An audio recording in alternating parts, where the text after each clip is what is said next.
The Doctor Who Alhambra Podcast. Real Doctor Who fans with real Doctor Who opinions. Hello and welcome to another episode of the Dr. Alhambra Podcast, a podcast dedicated to discussing and reviewing all things Doctor Who, Big Finish, and other science fiction stuff. In this episode 402 of the podcast, I'm going to be looking at breaking down the multimedia spectacular, I guess you could say, the, units? Where is it? Where is that? Doctor Who Circuit Breakers. Sorry, I had to just, before the podcast started, I had to start and create a DoctorWho.tv/Unit HQ account so that I can read this thing because I have... okay. In this podcast, not only am I going to be reacting and discussing the positives and negatives of these multimedia, things or whatnot, but I'm also going to be including some previously, recorded material from podcasts of Dr. Who Alhambra Past, which will be featured in there. I'm going to be using episodes 142, which is a discussion about Time Lord Victorious. I do go on a bit of a rant there, so I might put that at the very end. Well, no, I'm just going to do it in succession. Episode 142, followed by 156, which again will be a little bit more Time Lord Victorious. Then we will jump to episode 275 of the podcast, and then 297, the podcast in which it is revealed that I got removed from the Big Finish listeners group because the admin threatened people about dissing the Doomsday, and I just laugh a face emoji his threat to everybody, which deemed it necessary for me to be removed. So that being said, wherever you listen to podcasts, please like, subscribe, download, hit the bell for notifications. If you're on YouTube, give us feedback. Again, email the show at alhambraaudio@gmail.com. You can tweet the show at Alhambra Podcast. DMs are open. And now, without further ado, I'm going to discuss at least the release, the information that came out through the Big Finish website, as well as, Doctor Who TV, which announced the, I think this is a Big Finish, is this a BBC website? I don't know. Anyway, the Doctor Who Circuit Breakers, it was announced April 30th, 2026, a global multi-platform story beginning on the 25th of June. So as time of day of recording, it is the day after that. So, everything did not just fall apart and planes fell from the sky. Big Finish also reported on the same thing on their website, because I'm just going to use there. It says a major new Doctor Who story event is here, and this time the threat is closer than ever. Following its initial reveal last year, BBC Studios unveiled new rollout details, story elements, and artwork for Circuit Breakers. And again, the Circuit Breakers features Joe Martin at the center of this circuit thing with planets and whatnot. It has a really good logo and icon for that. They said the story details will see a single escalating crisis play out across multiple platforms, with each chapter unlocking new clues, new dangers, and a new side to the Time Lord. Circuit Breakers brings together a range of long-standing Doctor Who partners. Okay, so this is the same thing from DoctorWho.tv. Let's see, including Titan Comics, Doctor Who Magazine, BBC Audiobooks, East Side Games, Puffin, Penguin Random House, and Big Finish, each delivering a unique chapter to the story across the summer. Well, kind of. I mean, it goes all the way until September, so... and is it the summer? If you really wanted this to be a summer event, kind of like what comics do, you would have probably started in May and then bringing it through May, June, July, and capping it in August. So, sure, why not? Big Finish contribution comprises of an epic 2-hour series finale, Circuit Breakers Full Circuit, a full cast audio drama, and 2 short trip stories released together as short circuits, which is interesting because they're not released together. Full Circuit gets released on the 22nd of September of 2026, and the Short Circuits, the short trips, is 2 days later on the 24th of September. Anyway, minor detail. It's only Big Finish's website that they could clarify things. Minor detail. In the depths of Unit's most secure facility, the Black Archive, familiar objects have been pulled through time and space, surrounding with a dangerous energy signature threatening to tear apart reality. With time running out, newly appointed head of the Black Archive, Osgood, played by Ingrid Oliver, and her assistant, Andrew, played by Omari Douglas, turn to the only person who can help, the Doctor. And this is the Joe Martin, whatever we want to call her. This is no ordinary crisis, and not only the Time Lords, they are familiar, or not that, blah, blah, blah. This is not the only an ordinary crisis, and not the Time Lord they are familiar with. There we are. Thank you, Brain. As the Doctor confronts her most infamous enemies, such as a Dalek, Cybermen, Centaurans, and a rogue weeping angel, she is forced to complete a mission with an insidious presence lurking in the shadows. Secrets begin to surface, and trust between Unit and the Doctor begins to erode as those who idolize her start to question if she really is the Time Lord they thought they knew.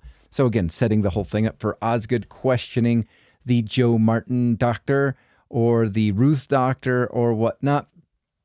We do have the person who's writing some of these things, Esme, I'm going to butcher the name, Jacemi Pearson, writer of Circuit Breakers, says that it is truly unique in the Doctor Who universe. So, if you have any criticisms for this whole thing, it is unique.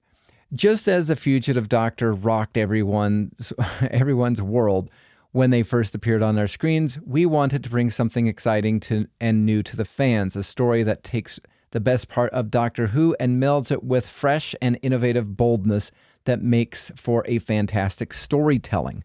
All right, I'm going to stop right there, because if you really wanted to do that, you would be really, really careful about having a multimedia event. Now, I'm going to go through a couple of things and discussing the multimedia event as a whole. So multimedia events, I'm going to take, the past two that we've done, the Time Lord Victorious and Doomsday, I will tell you, I think they split the Doctor Who fandom right down the middle. You have the people that are enthusiastic about everything. They are such a, go-getters. I can't wait for this. I can't wait for this. This is fantastic. All good. And then you have those that are just like, there's too much. And then you could just say, well, you know what? You can just pick and choose what you would like.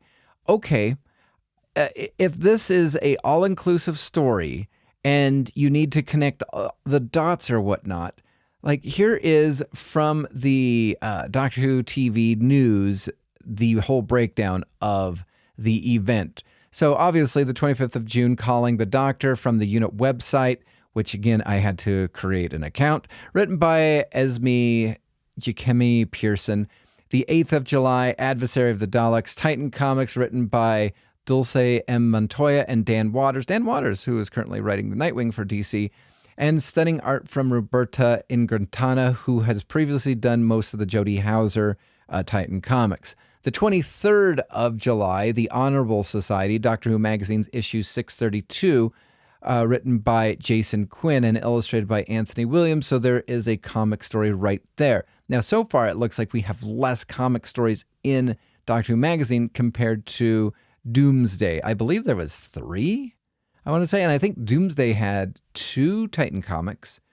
Time Lord Victorious had 4 Titan comics, I do believe. I might be wrong. It's been years since, I think it was 2020 when Time Lord Victorious came out. Maybe it was 2021. Anyway, then the 4th of, skipped ahead. Did so many events. The 30th of July, The Deadliest Weapon, a BBC I did not stutter there. I just forgot to read a word. BBC audiobooks, audio original written by Steve Lyons, narrated by Joe Martin with David Banks as the cyber leader, okay? Then you have the 4th of August, Dawn of the Daleks, Titan Comics. Again, same creative team, so there is comic number 2. The 6th of August, Castling, East Side Games, written by Mario Mentesi. The 17th of August, Don't Blink, Unit Website, written by Esme Jacemi Pearson. The 20th of August, The Doctor and the Three Witches, a Puffin book written by Janelle McCurdley. The 27th of August, Memento Mori, an East Side game. The 31st of August, Black Archives Files, Circuit Breaker Blu-ray release. I think that's new. If Time Lord Victorious did a Blu-ray release, I will tell you, when you listen to me just rant, just know it is a lot of built-up frustration about the awfulness of the Chibnall era and the, my disdain for this event and whatnot. Anyway, that being said, the 3rd of September, The Kaleidoscope, Penguin Random House book written by Joe Martin. Oh, Joe Martin. Published by BBC Books. The 22nd of September, Full Circuit, the Big Finish story written by Robert Valentine. And then on the 24th, not the same day as originally said in the article, 2 Big Finish audio stories, including Battleship by Alex Hewitt and Get Rich or Die Trying by Alex Hewitt, from a story by Natasha Segal. All right. And yeah, I guess you could say, for the crew that have been writing certain things, you have Esme Jacemi Pearson said that Circuit Breakers, I've already read that. Never mind. Okay, so again, you have a situation where it is a multimedia event. There is now a Blu-ray that's involved. There's so many things, if I were to go through this, so you have the first one, the Unit website. Now, I will tell you, I personally have already found the Unit website kind of mildly trash, in my opinion. I did not do a thorough job of reading it, but at least Doctor Who Doomsday had like the first chapter, I believe, written by, was it George Mann or something like that? And the first chapter of the whole thing, that's what I was expecting. Not a weird, clunky-looking website with drop-down folders so that I could read certain things that I really don't want to read. Then you have the Titan Comics, which is next. So there's about $3.99, $4.99, depending on the cover price of the current Titan Comics. Then you have Doctor Who Magazine. Then that's I've stopped subscribing to that ages ago because of just how expensive everything had gotten. You have the BBC audiobook, which again, there is another charge right there. Then you have the following Titan Comics for the Daleks, which again is a $3.99, $4.99 price. Then you have East Side Games. I don't know if it's free or not. I know back in the day, in about 2000, 11, 12 or something like that, they did the 11th Doctor had a free online game. And I tried to play it. I'm not the biggest gamer, and I got bored easily because, I'm not the biggest gamer. I don't know if this is free or not. So far, the only thing I can see that is free is the Unit website. And I'm going to put a massive asterisk, the East Side game, possibly free. Everything else you will have to pay for. Then again, on the 17th, you have the Unit website. So again, free. Then you have the Puffin book. Okay, not free. Then you have the East Side game, possibly free. Then you have the Circuit Breakers Blu-ray, not free. Then you have the Penguin Random House book written by Joe Martin, not free. Then you have the Big Finish story Full Circuit, not free. The Short Circuits, also not free. So for it being a all-inclusive thing, it's requiring you, I should have, before the podcast, done a deep dive into seeing how much all of this is, but I'm just going to go on a guess that this will set you back at least about 75, least 100 at most. I'm going to guess. I could be wrong. I did not price tag. I should have, though. But yeah, that is that. And again, if you like it, good for you. I feel as though the previous two multimedia events, the Time Lord Victorious, nothing happened. I was looking at some Reddit posts about the positives and negatives of multimedia events, and some of them are it adds to the lore. Does it? Or is it just adds to the adventure? Because I don't think you can really add to the lore with some of these extra stuff. That's why I think there's two reasons why Big Finish have stopped away from doing the 4th of March release. Because I think, first off, I don't believe that they could get away with doing something in current Big Finish continuity for something that was extra. Second, I don't think it sold well. I don't know either of those, or I don't know the last one at all, but I do think that there is a cost that is, not being, or, I guess a sales quota that is not being met, and therefore it stopped being a thing. So, and then, me and Liam have talked. The Time Lord Victorious was very messy from, you had all these releases that were supposed to happen, and then they had to push it, and then they had to push it again, and they had to push it again. And then, the excuse was, well, it was COVID. Okay. But again, if you're going, my pushback on that whole thing regarding, how messy Time Lord Victorious was, is everybody is locked in their house. How are deadlines not being made? You could say that, okay, well, it's hard to record. You had 4 Time Lord Victorious, the 10th Doctor and the 8th Doctor. I believe both of them. I believe David Tennant recorded remotely for Big Finish during the lockdown. Paul McGann recorded remotely. There was a horrible one where it sounded like he was in a broom closet recording the entire time. The audio was really not good. However, the excuse of, well, COVID happened and so everything had to get pushed back didn't actually, for me personally, add up. Then you had Doomsday and that disastrous nightmare of, the cover arts. I think the cover art and the hook video did in Doctor Who Doomsday before it even started. You had a comedian who was trying to play a comedic role, and then you had the first chapter by George Mann, which was very kind of sarcastic, and from when I remember, the first chapter was sarcastic and dry, which was okay. But again, if you're trying to get a young audience in on this, it is going to have to be more free than what it currently is if you're trying to gain fans. If you're just trying to do a thing to, try to see how many people you can get, sure, why not? But I think the interesting thing would be is how much of the Time Lord Victorious books or Doomsday books or comics went unsold. What got the biggest profit margin? Was it the games? Was it the video games? Was it Big Finish? I don't know. I'm really quite curious about all of that stuff. So, pluses or minuses for Doctor Who multimedia releases. You have the expanded story scope, kind of. Some of them could be standalone enjoyment. I believe at one point in time, Liam told me that I should listen to Time Lord Victorious because, he didn't read any of the stuff because they didn't have it for, audio description, or they didn't have a screen reader thing for him. So he had to just, only listen to the audios. Okay. You have mobile games or whatnot.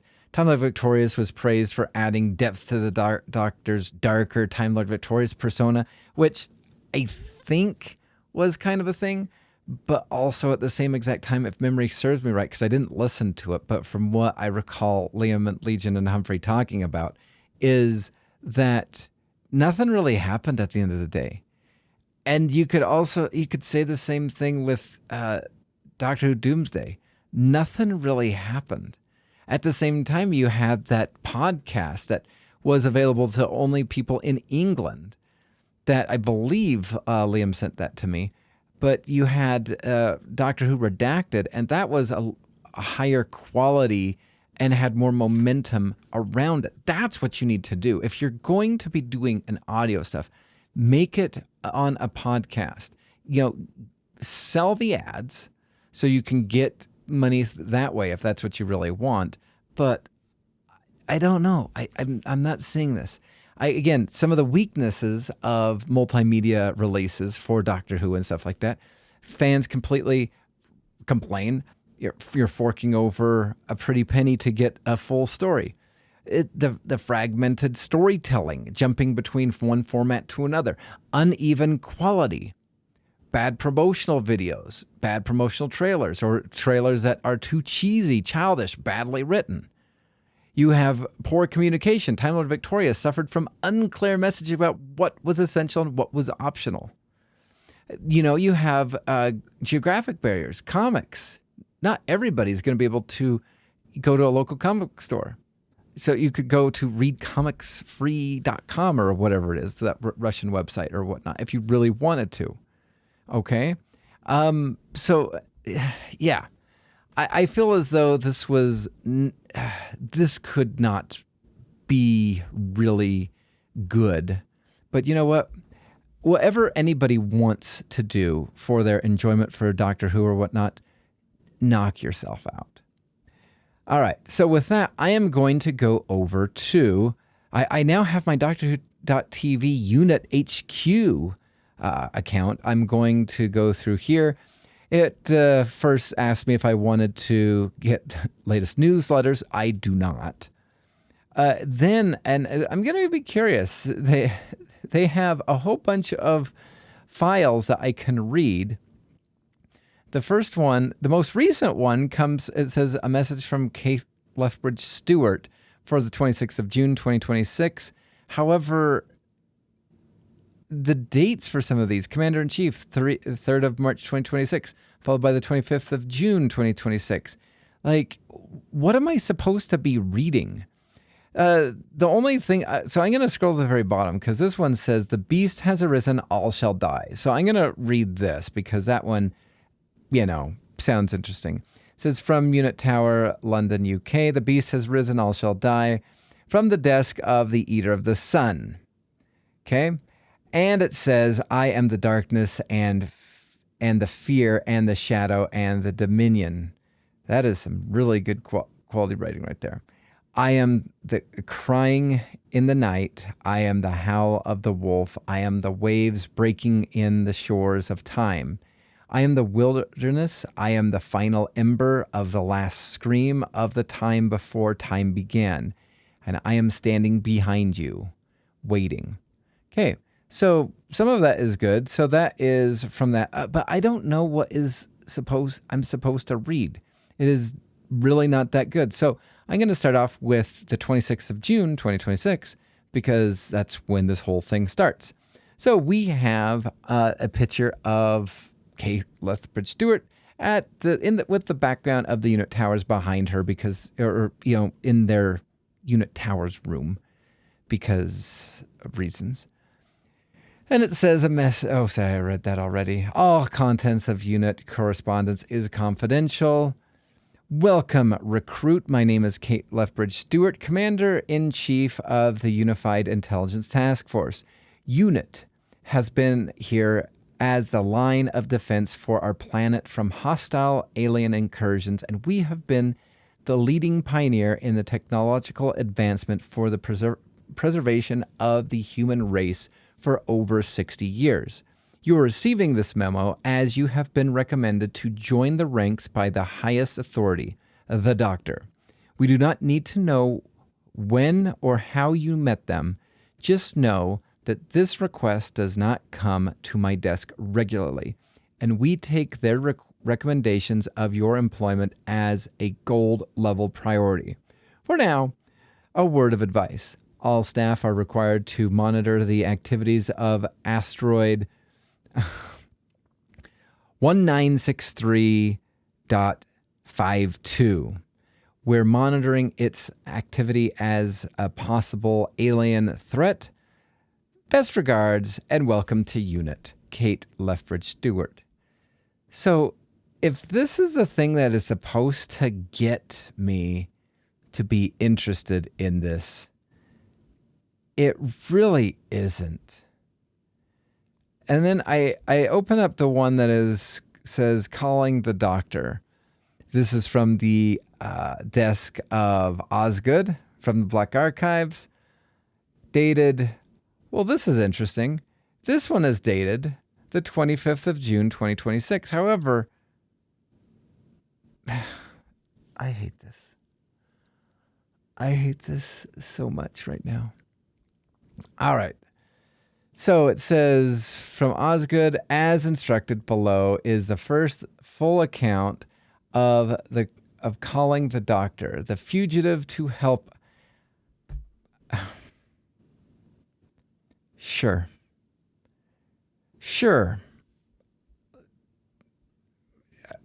I am beside myself right now, because the synopsis for this is, I'm going to reread this. In the depths of UNIT's most secure facility, the Black Archive, familiar objects have been pulled through time and space surrounding with a dangerous energy signature threatening to tear reality apart. With time running out, newly appointed head of the Black Archives, Osgood, and her assistant Andrew turn to the only person who can help, the Doctor. This is no ordinary crisis and not the Time Lord they are familiar with. How again? Sorry, I'm stuttering because I want to express the question how. This thing from Osgood, again, as instructed below, is the full account of calling the doctor, the fugitive, to help us. I have listed the transcripts from my private conversation, CCTV recordings, and all the comms. We will continue to monitor the situation. Okay. And then it's Andrew and Osgood talking back and forth. Sure. And then it says confidential. Over the past weeks, objects of alien appeared without warning on our shelves in the Black Archives. These objects appeared. Ooh, the letter R in the word appeared happens to be red. Ooh, and then a little while later, the E in this word surveillance is also red. Then a little while later, the word first, the S is red. So right now we have R, E, S, and then the letter objects is so res, T, O, N, R. Nope, there's no N. Okay, so if this is annoying me so freaking much. All right, so we're gonna go R, E, S, S. Is this resist? T. Okay. O. Are they trying to spell restore?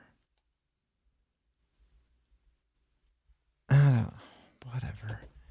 Okay, anyway. Sorry for the complaints. I hope you enjoy. If you're listening to this, I hope you enjoy this. If you're listening to this and you don't enjoy it, I hope you don't enjoy it also.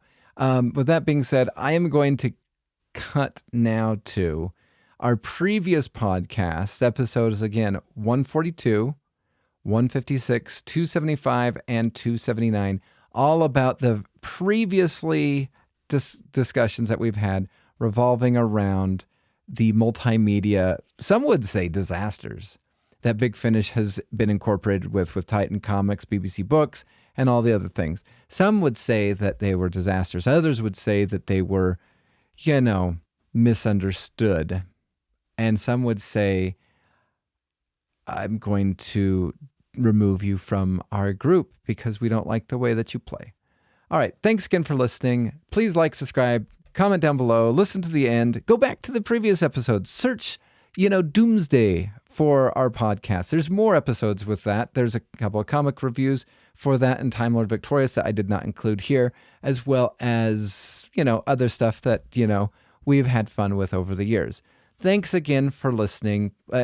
Again, we do appreciate you, and hopefully you stay to the end. But if not, Talk to Alhambra Podcast is not affiliated with the BBC or Big Finish. No infringement is intended. Please send us emails at alhambraaudio@gmail.com. You can tweet the show at Alhambra Podcast at Alhambra Podcast on Twitter. Thanks again for listening, and until next time, I will see you in time.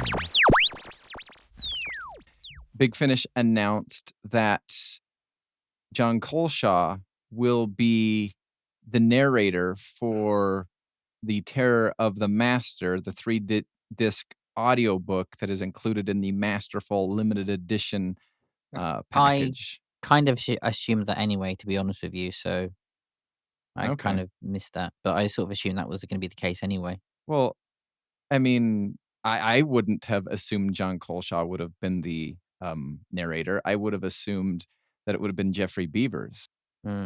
Well, it kind of makes sense.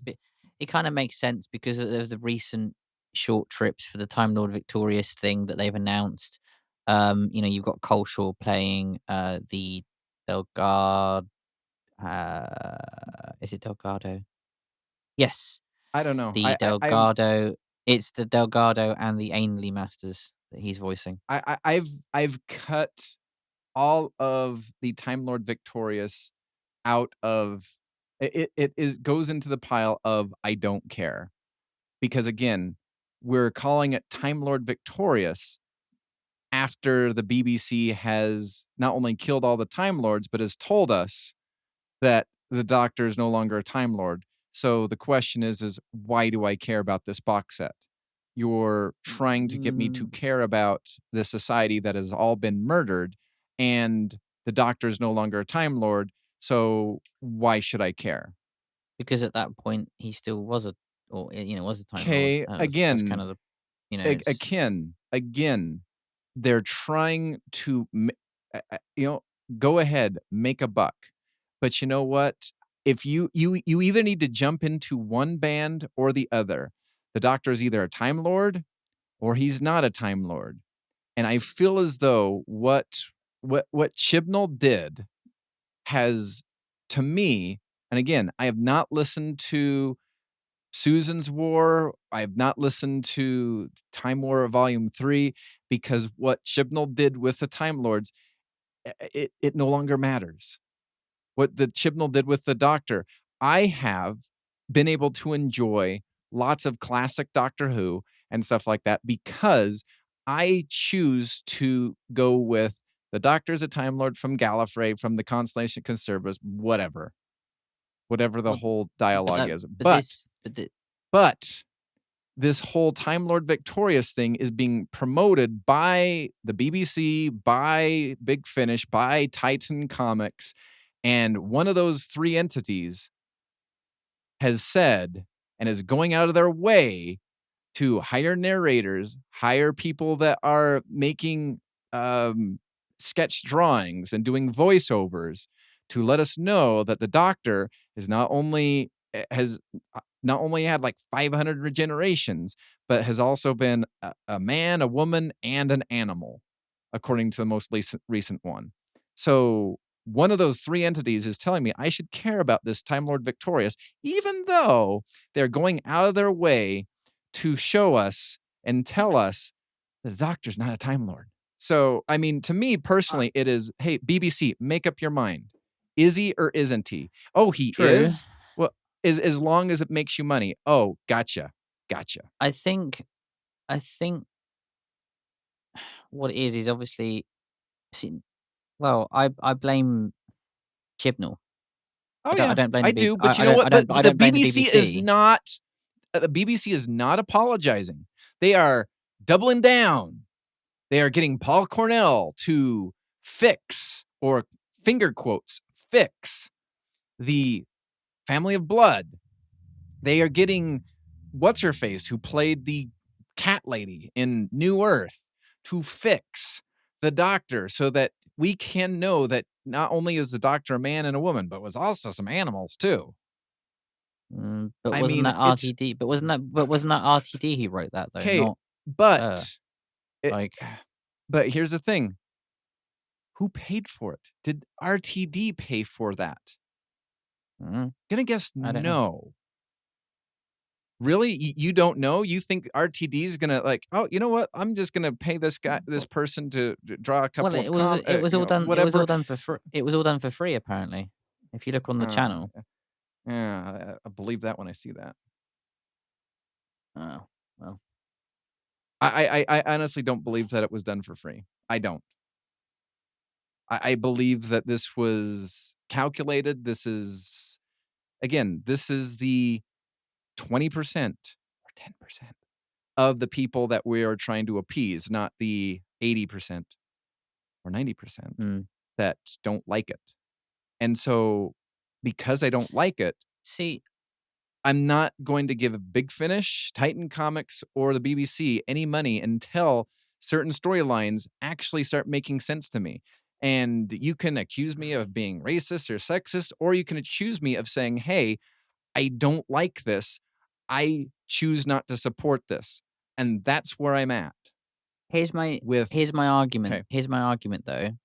So, just hear me out. You can still enjoy Time Lord Victorious for what it is, right? Because it takes place during the 8th, 9th, and 10th Doctor's eras when this was still still a thing. The only reason that where the problem starts is series 12. Okay, and starts at the starts and ends currently at the Timeless Children. Okay, so my retort to that is, I accept all of Doctor Who up to Resolution as my show. Post Resolution, that's where my upsetness happens. Again, I cannot listen to this. I want to listen to the Time War or the Gallifrey Time War.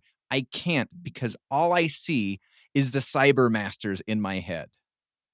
That is the mental image that has been burned in there because they had a showrunner who deemed himself a god of a universe and altered everything. He ruined that.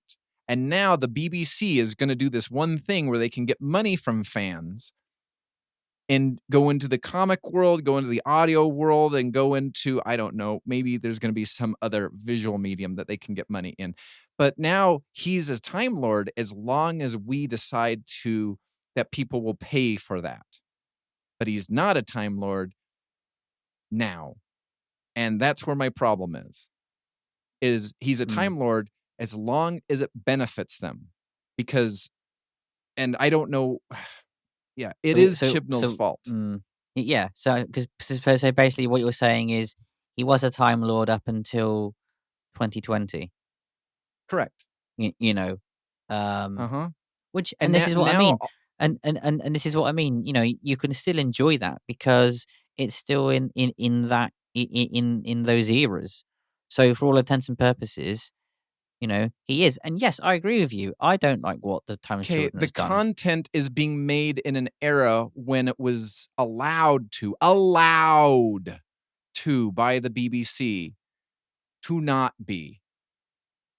BBC was okay with it, and now they're like, you know what? Why don't we have this like Time Lord Victorious? Because people are kind of ticked at us for some reason. Oh wait, let's double down on the whole Chibnall thing. But let's he's a Time Lord Victorious. Yeah, why not?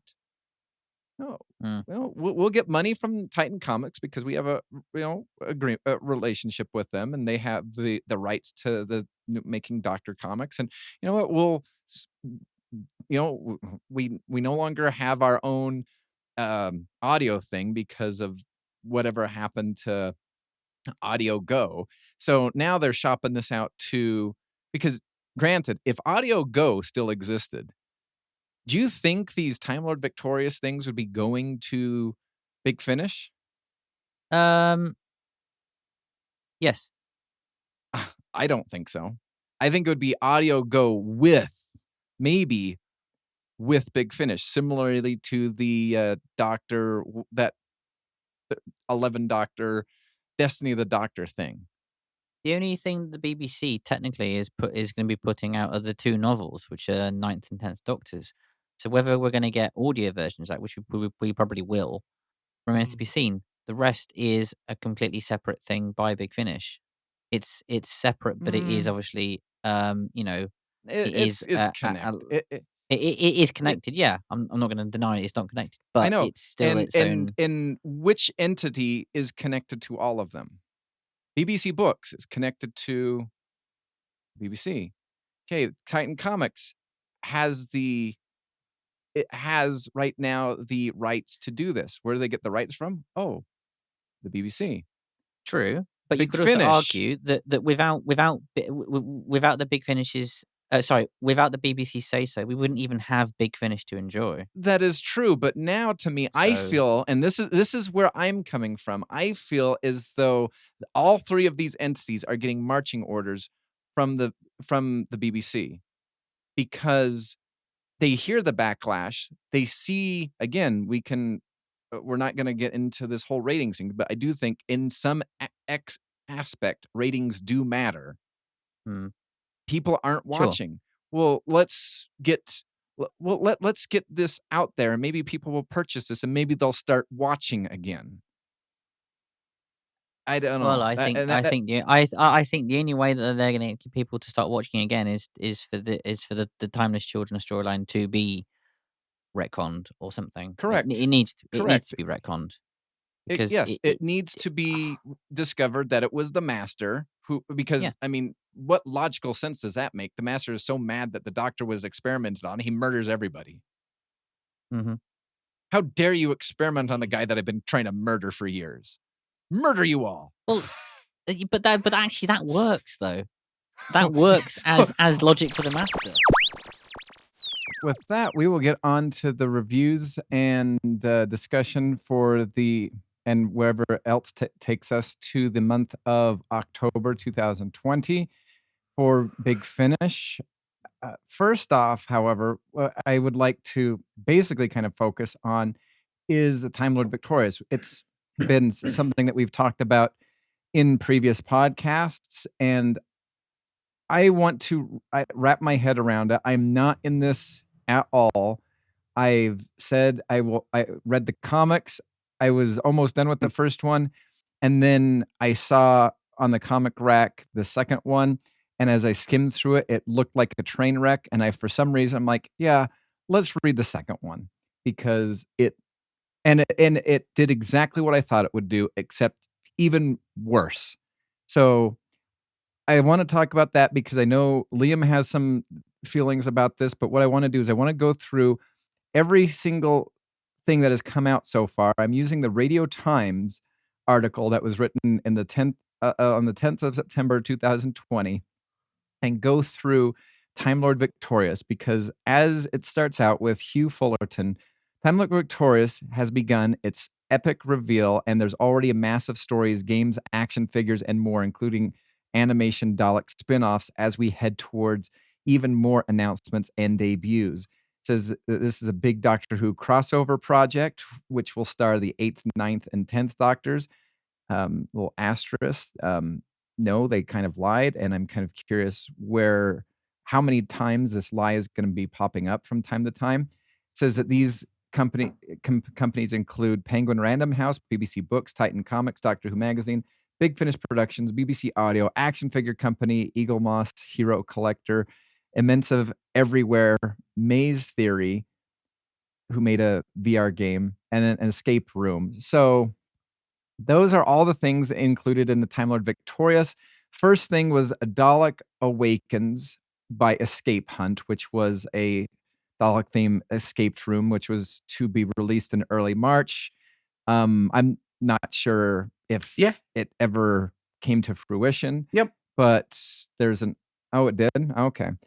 The next one was Time Lord Victorious, Defender of the Daleks, #1 by Titan Comics, which can be listened to. I will say, I think I probably did a better review of the first one than I did the second one. I feel as though the second one I was more focused on doing a YouTube review than an actual whatever. So I think the second one is relatively not as good, but that could be found on episode 151 where I reviewed that one.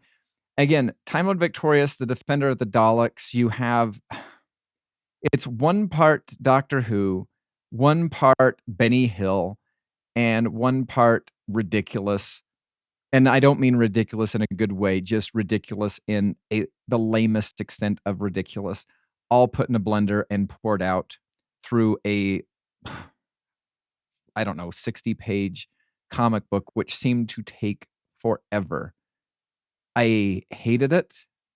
In fact, the funny thing about it was, and I wish I would have said it at the time when I was reviewing it, I was going to call, but I didn't, and so there's no audio or video record of me calling this. I was going to call that the monster that the Daleks needed the 10th Doctor's help with was actually going to be helped by the 10th Doctor at the very end of the story, and he was going to turn against the Daleks. I knew that was going to happen, but for some reason I didn't say it, and I just kept it to myself because, like I said previously, the first Titan comics, I read it. I was going to do, I took 5 seconds to turn on every single thing after I read it, and I just started getting mad.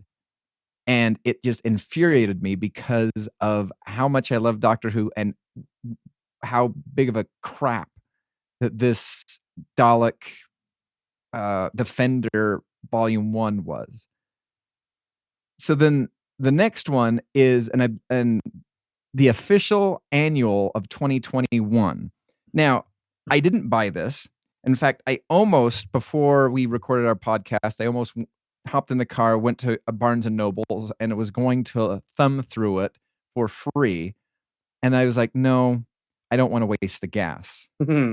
So because I do own one annual, it is the 2015 Doctor Who annual. And here is a sneak peek at what you can get in a Doctor Who annual. You can get the order of the Doctors, who they were played by, whatever. And then you have the regeneration cycle, which will have now been changed thanks to good old Chibis.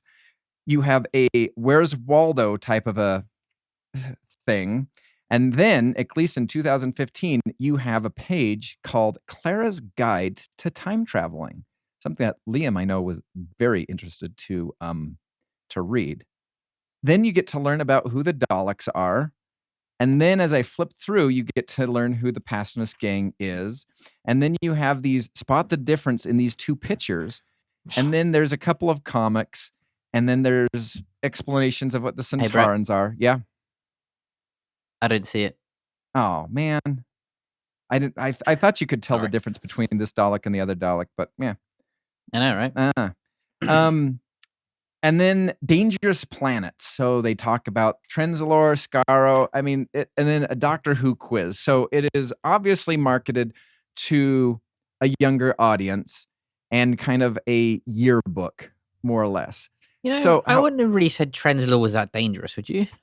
In the grand scheme of things, not as how they had it billed as. The build, it was just like, oh, I have to go to Trenzalore. No, I mustn't go there. And then you find out that, it's odd. Yeah. According to Blogger Who, this annual is another excellent jumping on point for Time Lord Victorious. Well, that's odd because this is only the third installment of Time Lord Victorious. So, I mean, besides the Escape Room and the Titan comics, the third thing to come out is this annual. And so this is an excellent point to jump onto. Yes.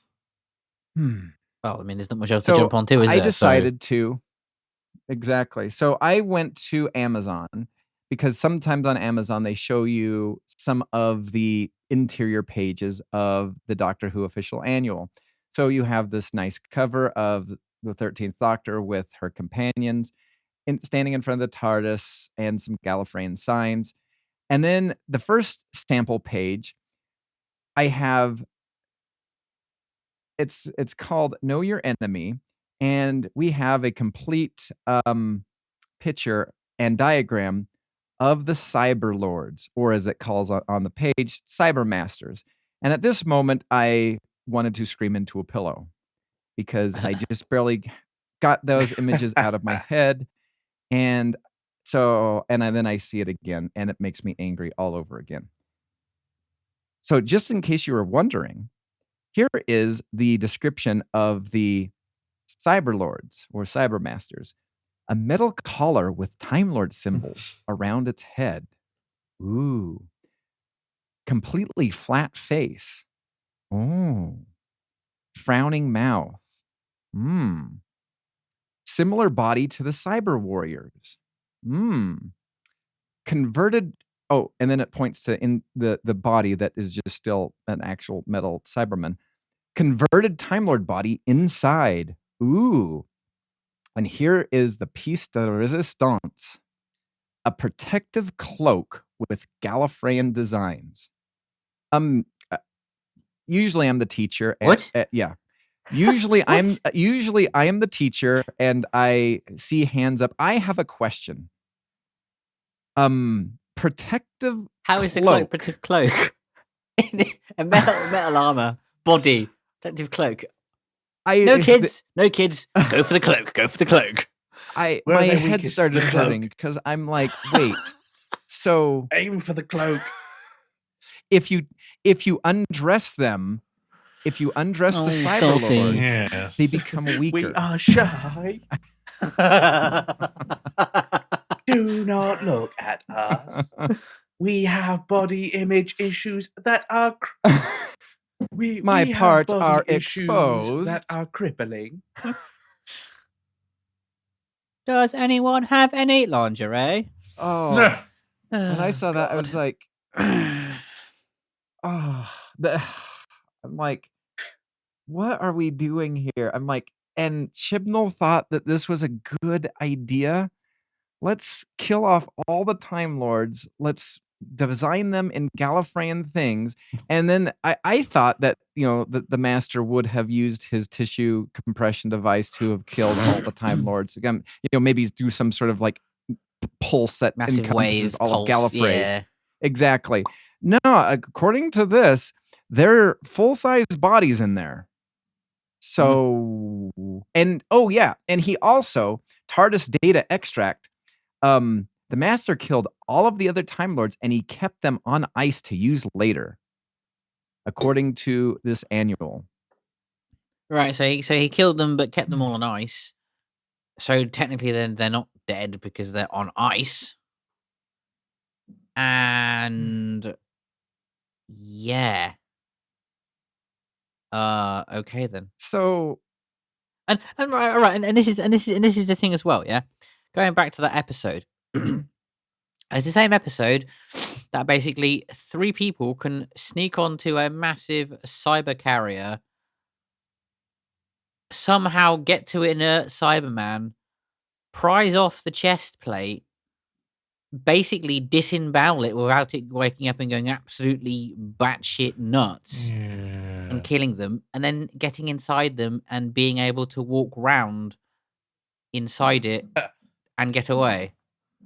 Right. Does anybody notice that corpse on the floor? No. No, Cyber Leader. Excellent. Just really. Where is my Sony Walkman? I need my Plinky Blonk for walking. Not this. Blum, blum. There we go. Blum, blum, blum, blum. So, according to a couple of reviews that I read, the Doctor Who annual, they've cut out a lot of the things that I listed from the 2015 annual, where there's no games and there's no comics, and they have 7 pages devoted to the Time Lord Victorious. I only see one of them, and it is written by one Melody Malone, time editor, and it just talks about the Katora and their battle crisis and the Dalek as the Dalek Empire rises. I didn't really read the whole thing because I don't care. But it's just like this is how you introduce Time Lord Victorious. You give me a comic that, besides perhaps introducing the Dalek time strategist, not time strategist, it's a strategist. Yeah. It was really an irrelevant story. Because it is. And now we have a Doctor Who annual that the best thing that you could say for it so far is that everybody who liked series 12 can rehash their favorite moments in each episode and have 7 pages devoted to. I mean, it is also Time Lord like Victorious. this box set that the BBC put out as well. The Time Lord Victorious Journey to the Dark Times thing, and they've got one new Who story, and then the rest are all classic Who stories that are one already out anyway. And they're going, oh yeah, this is Time Lord Victorious. No, it's not. It's got nothing to do with Time Lord Victorious. Absolutely nothing. Yeah. So also, according to Blogger Who, Titan Comics Defender of the Daleks is also an excellent jumping on point for the fans. Okay then. And then because I was looking for a review of Monstrous Beauty, because while you were off air, I was telling Legion my favorite moment of this year so far has been not being a subscriber to Doctor Who magazine anymore. But I was curious what the Doctor Who magazine comic was going to be about. So Monstrous Beauty #1 opens with the 9th Doctor and Rose landing on an unknown planet whose metamorphical atmosphere immediately puts the Doctor on edge. They quickly discover that the planet is home to a mining outfit who are extracting an unknown substance. Before they have a chance to investigate further, however, they find themselves taken prisoner by the operation's ruthless commander. She beams them on board her ship. Is the mineral unobtainium? Oh no, sorry, wrong franchise.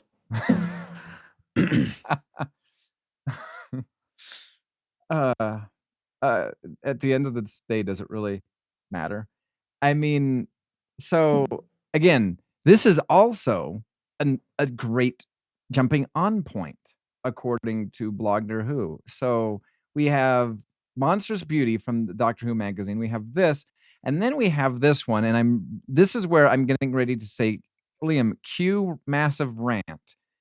Actually, before I do that, I believe, Legion, did you say you had some information or some feelings and whatnot revolving around the Doctor Who magazine? About DWM? Yes. Yeah. So it's three, this is great, 3 inverted commas, comic books. 5, 5, 6, 5, 5, 7, 5, 5, 8. 5, 5, 6 came in a polybag Doctor Who magazine, separate comic book. 557 got released, an 8-page comic book that's printed halfway through the magazine. Yeah. People are buying it for the comic, and the DWM said to them, yes, it's going to be separate releases, be a separate comic book in each, and it isn't. Loads of people are not happy with DWM at the moment. Can't blame them. And the fact that the second edition, they basically go, oh, it's comics, full-length comic book. It's 8 pages. That's not a full-length comic. No. Wow. I mean, basically, that is their standard run in a Doctor Who monthly magazine, though. I mean, oh yeah. But it was. But if it's promised to be, promises a full-length comic book, as a separate volume with the magazine, which it isn't. Which it isn't. No. And then you watch part 3 will be like 6 pages long. Yeah. Probably. So we have that, and so like I said, cue massive rant, Liam, because I'm going to get to The Night, the Fool, and the Dead. I found a review. I've not read it. Wait, don't tell me. It's from Doctor Who, and apparently it's a really good jumping on point. Actually, I did find Blogger Who. I don't have it pulled up because I found a couple of them that were better than that. It probably is a really good. Actually, I believe you are correct. I believe he does say that it is an excellent jumping on point. For God's sake!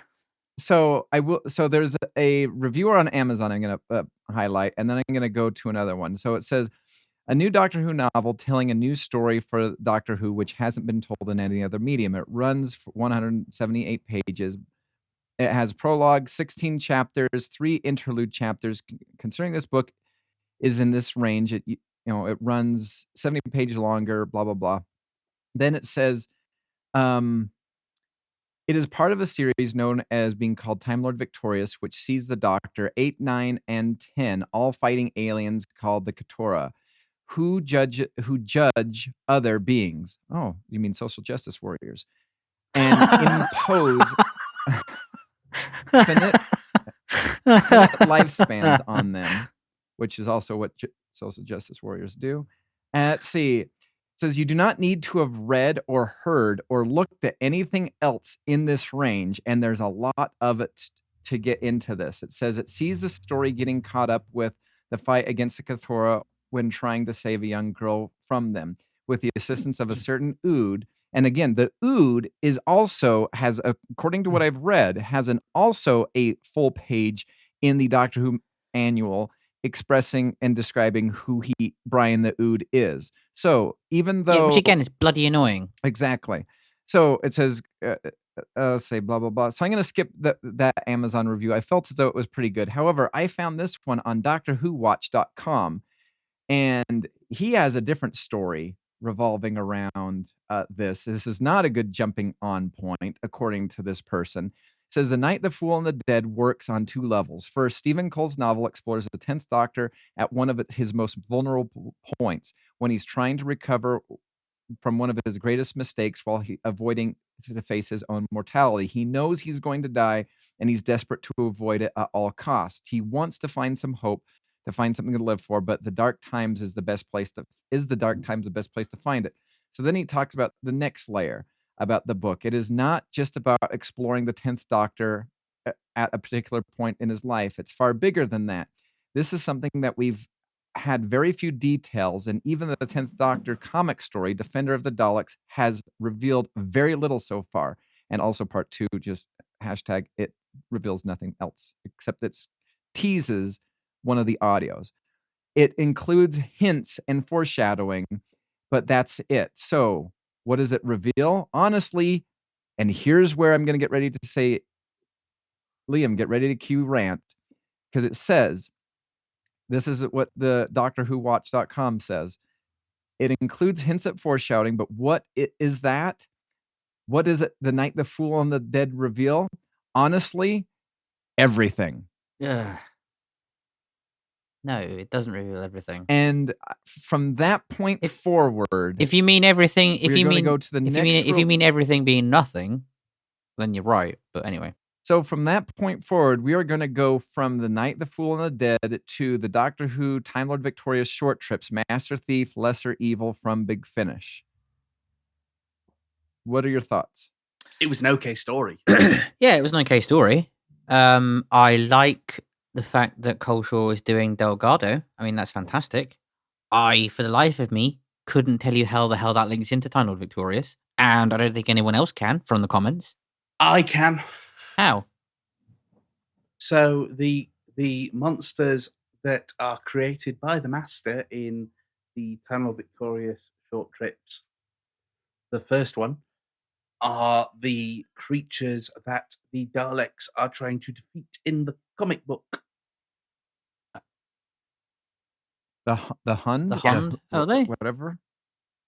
When does he create them then? Because he doesn't even create them in the first story. He gets that map. Yes, he does. Does he?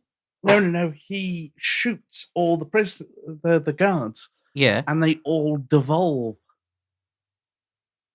Right. Into essentially Clayface? But that was emotion sapping Clayface. But that was a weapon he had. That wasn't down to. What a really crappy tenuous link that was. Yeah. I just thought that the weapon he had was just a weapon he made, and it was a bit like a kind of a prototype, if I'm being honest, to the TCE. Yeah, no, it basically turned the guards into liquid jelly monsters. Oh. Well, that's a bit...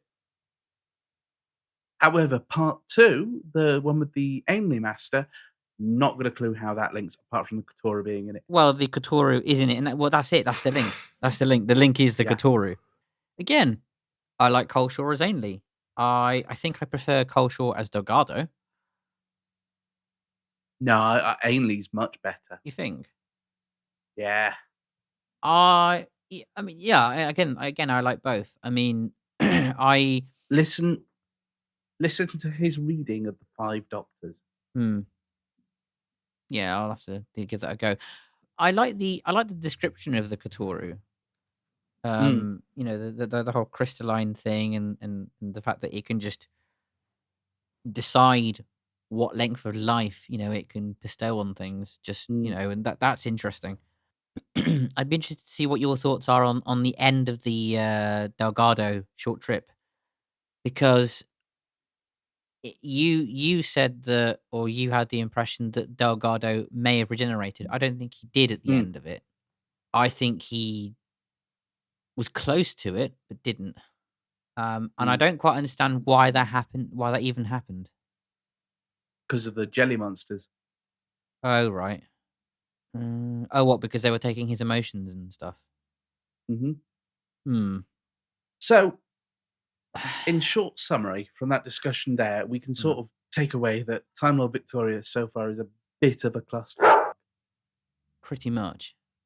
So, what would you rate do you want to give a rating of each story individual, or No, I can't rate them. Simply because both of them as a whole. I can't compare them to anything, and I can't, apart from in the most tenuous ways, link them to anything. They're just bog standard stories.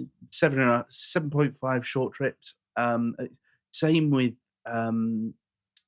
He Kills Me, Kills Me Not. Hey, let's wait for that one. So you said you can't rate them, and then you gave them a 7.5. That's on a distinctly average release scale. However, I couldn't rate them out of the Time Lord Victorious stuff. No. Oh, and my other rant, or other part of the rant, was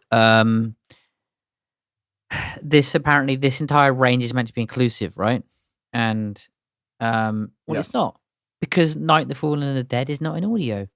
And the thing is what's all this building up to? Night, the Fallen, and the Dead, and All Flesh is Grass, which we are not going to be able to hear because it's not in audio.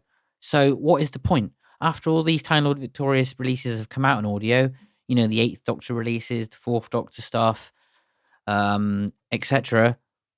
What's the point? Does anybody else feel like the 4th Doctor one was announced last because they shoehorned it in at the end by basically going, oh, nobody can get to an escape hunt? Of course it was. Yeah, that doesn't surprise me. And I think there'll be more, you know, stealth announcements like that in the coming weeks, going, oh shit, people can't do this. Oh shit, people can't do that. And I wouldn't be surprised if eventually, like next year, we get the audiobooks of the 2 novels. But 178 pages is not a long novel. No, it's not. What's that? What would that translate? That would be about 4 hours?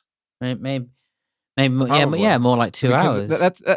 That's the standard page rate of that's the standard page rate of a what do I want to say? Is it? Yeah, about 4 hours. Target novelization. Yeah. Yeah. So I suppose the whole thing, if you're going to say the All Flesh is Grass is going to be the same sort of length, 8 hours for the conclusion,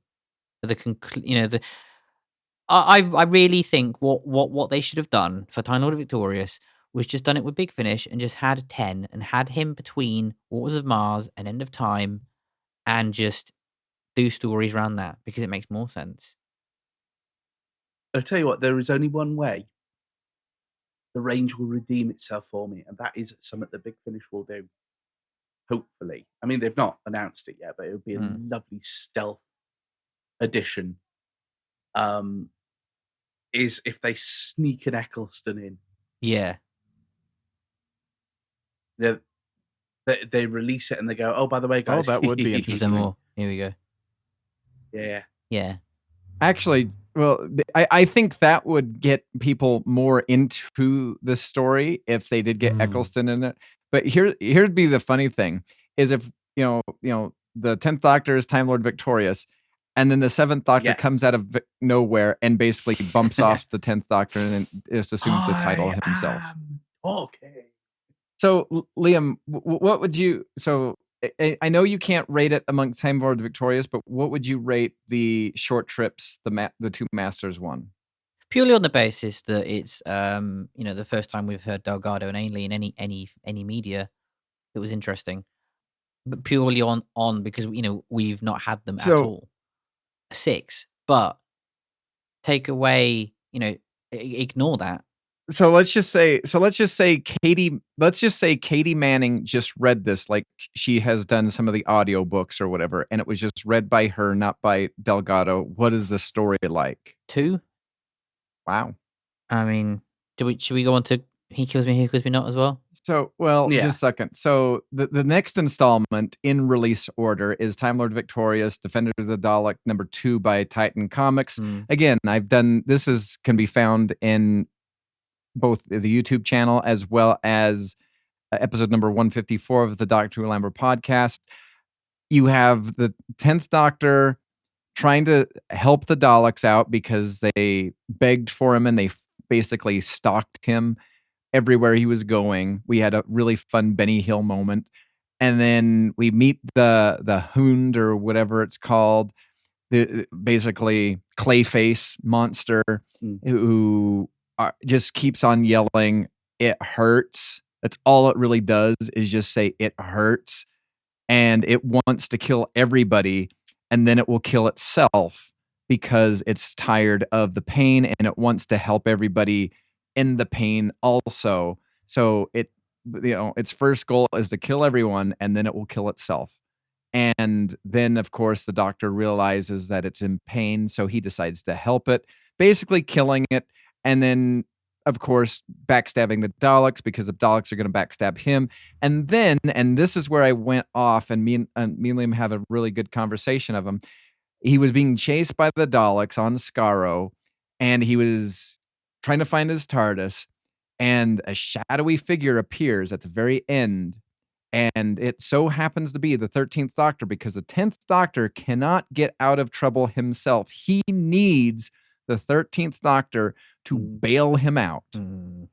And that just, I didn't even see that when I was skimming through the comics. I saw a whole bunch of it. And so I didn't even pre-read and probably I will say maybe the review of it was lackluster because I didn't read a single word. I skimmed it. I went home because I remember that I had just lost my temper when I read it.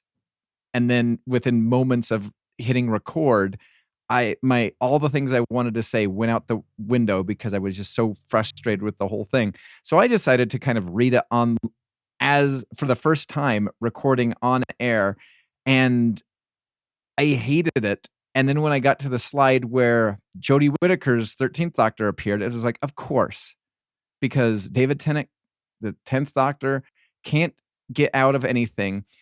Thank you, Paul Cornell, for letting us know that everything needs to be helped along through the 13th Doctor, because all the other Doctors before it, and again, I'm not saying this out of sexism or whatever, but it just seems to be what is happening so far is all the previous incarnations are incompetent and they need rescue, and the 13th Doctor is there to rescue.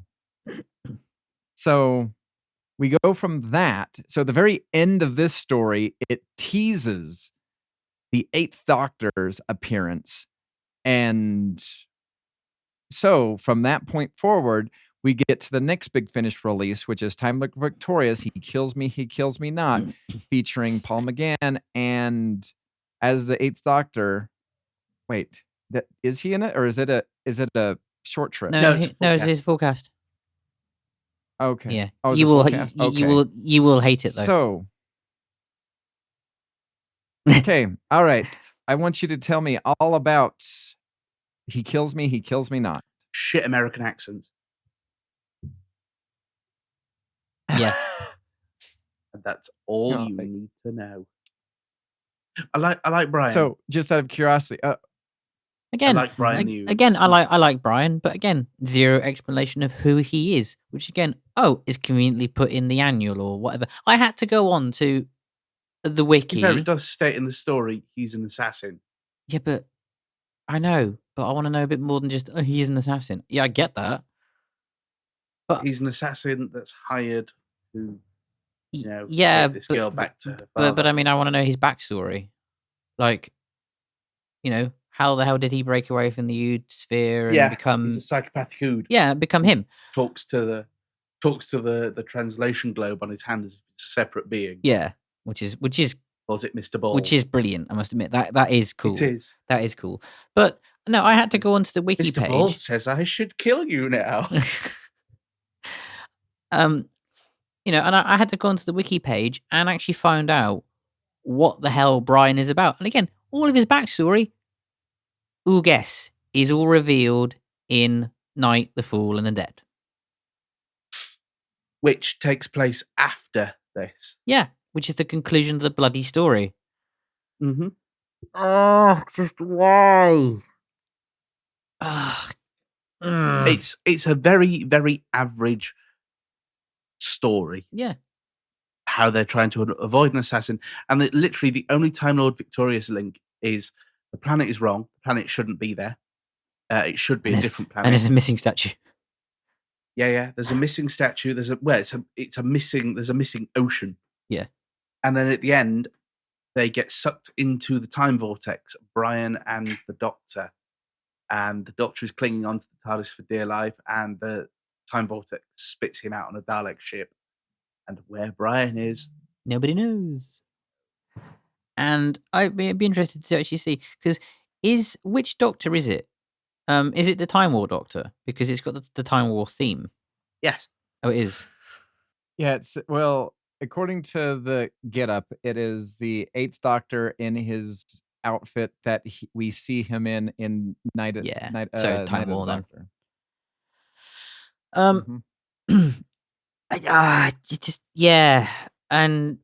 you're going darn hate the accents that are used in this story, though. I will tell you, they're going darn awful. I watched last weekend The Haunting of Bly Manor. There is an American actor. I think it sucks. I think The Haunting of Hill House is amazing. There's so many jump scares. It's a beautiful story. It's a haunting story. It's scary. And then The Haunting of Bly Manor has an American actor doing a horrible American accent. It's like, how is this possible? What? How? Yes. How even? Okay. Yeah. But no, it is a distinctly average story. And oh my God, I mean Legion. We have to talk about the Paul McGann impressions. Oh, they're dreadful. They're so bad. Yeah. They're funny. Paul McGann doing a hick cop, a posh bird, and a hick doctor, and himself. Yeah. But it's all Paul McGann, and it's hilarious. You have to listen to it, Brett, just for that reason. It is so bad. It's good. Like, yeah, it's. So, what would you rate? Yeah, He kills me not. 7. I would 7 on the distinctly average scale, but Time Lord Victorious scale don't really give us anything. No. I'd say 5.5. I mean, to be fair, Paul McGann and Silas Carson, hold that story really. Hold it together. Yeah. Mr. Hand will thank you.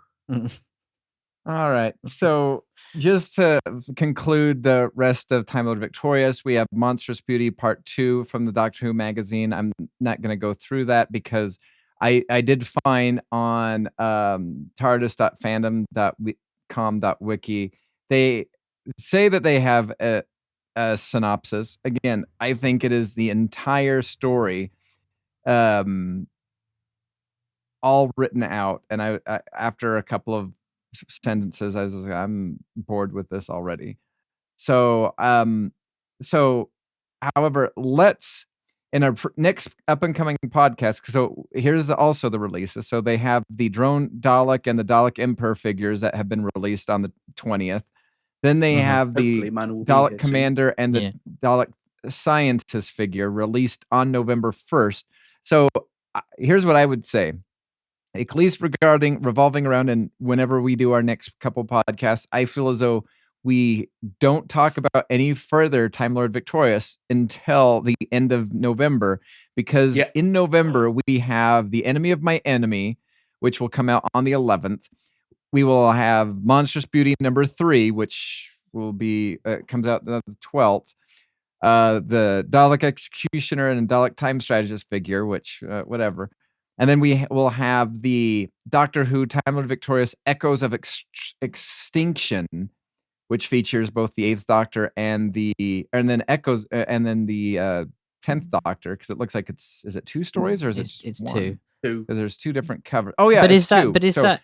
I don't think is that going to be? Is that going to be number 4? Because it's not numbered on the Big Finish website. So according to this, it says it's available on the 24th on vinyl and available on December 24th for download. That's according to the Radio Times article. So maybe we have to wait until because we've also got the December escape because we'll also have the 4th Doctor escape hunt story as well then too. And then we also have the Dalek YouTube channel show, which comes out in November as well too. So I guess what we'll have to do we'll have to cap any further Time Lord Victoria stuff until maybe the second week of December or so, whenever we do a podcast. Maybe we'll do a just full run through and Time Lord Victorious of all of Time Lord Victorious. Exactly. So we'll put a pause to that, and we'll move on to the actual Big Finish, the rest of the Big Finish releases for Doctor Who. And so we've got. So, can anybody else think of any filler for this podcast? So one thing that I could bring up is because I did listen to, I woke up to like 27 consecutive messages, which generally makes me want to bash my head against the wall, which is why I turned off the notification. Is you and Liam were talking about Doctor Who Doomsday. And one of my favorite things about that, though, was the jerkiness of the Facebook fan page, which came out and was just like, could we please keep all of the Doomsday stuff in this segment of the posts? Thank you. Yeah. Over here. Anything out of here, you will be shot. Oh my word. If I did not pull information from the Facebook fan page group, I would on purpose do things to get kicked out. But because I think we kind of need them for like talking points and certain things, I play nice. By play nice, you mean you don't comment? Yeah. I don't comment because I feel as though you just comment on the podcast. Yeah, because you know what? My comments that would be going up there would have me removed. And so because I can't get in trouble for anything I say here, I'm still on there. Yeah. So you silently judge. And I haven't got the energy to get kicked out, so but I know, even though I've given you so many ideas to get kicked out on. So I know. mean, so actually, sorry. No, it's all right. So Doomsday, I genuinely forgot about it, because that just tells you right there how excited I am by it. Did anybody else watch the promo video? No. There's a promo video? There's a promo video. Oh, okay. I could pull it up and we could listen to it. Sure. Well, I hate myself anyway, so what's a little bit more self-loathing. Go on then. All right, here we are. Hi, I'm Doom. Blame my mother. I'm the universe's greatest assassin, and in one day I'm going to die, unless I can find the Doctor. Someone sent death, literal death, after me. I can only outrun it for 24 hours. So, the clock's ticking. My vortex manipulator sends me a new target every hour. The Lesser Order of Oberon sends me a lot to choose from, and I'm picking the missions that'll, maybe, bring me to the Doctor. 24 hours. All of time and space. Will I find the Doctor? Ancient enemies? Old friends? Or maybe I'll go out in flames. A lot of flames! Well, it'll be better than what's coming for me. If you see the Doctor... What? Tell them I'm on my way. Why do we have the weird trap kind of outro music? Anyway. I can already tell from the silence that Brett is giving off. He has opinions. Yeah. Is it me, or is she a bit too chipper for an assassin?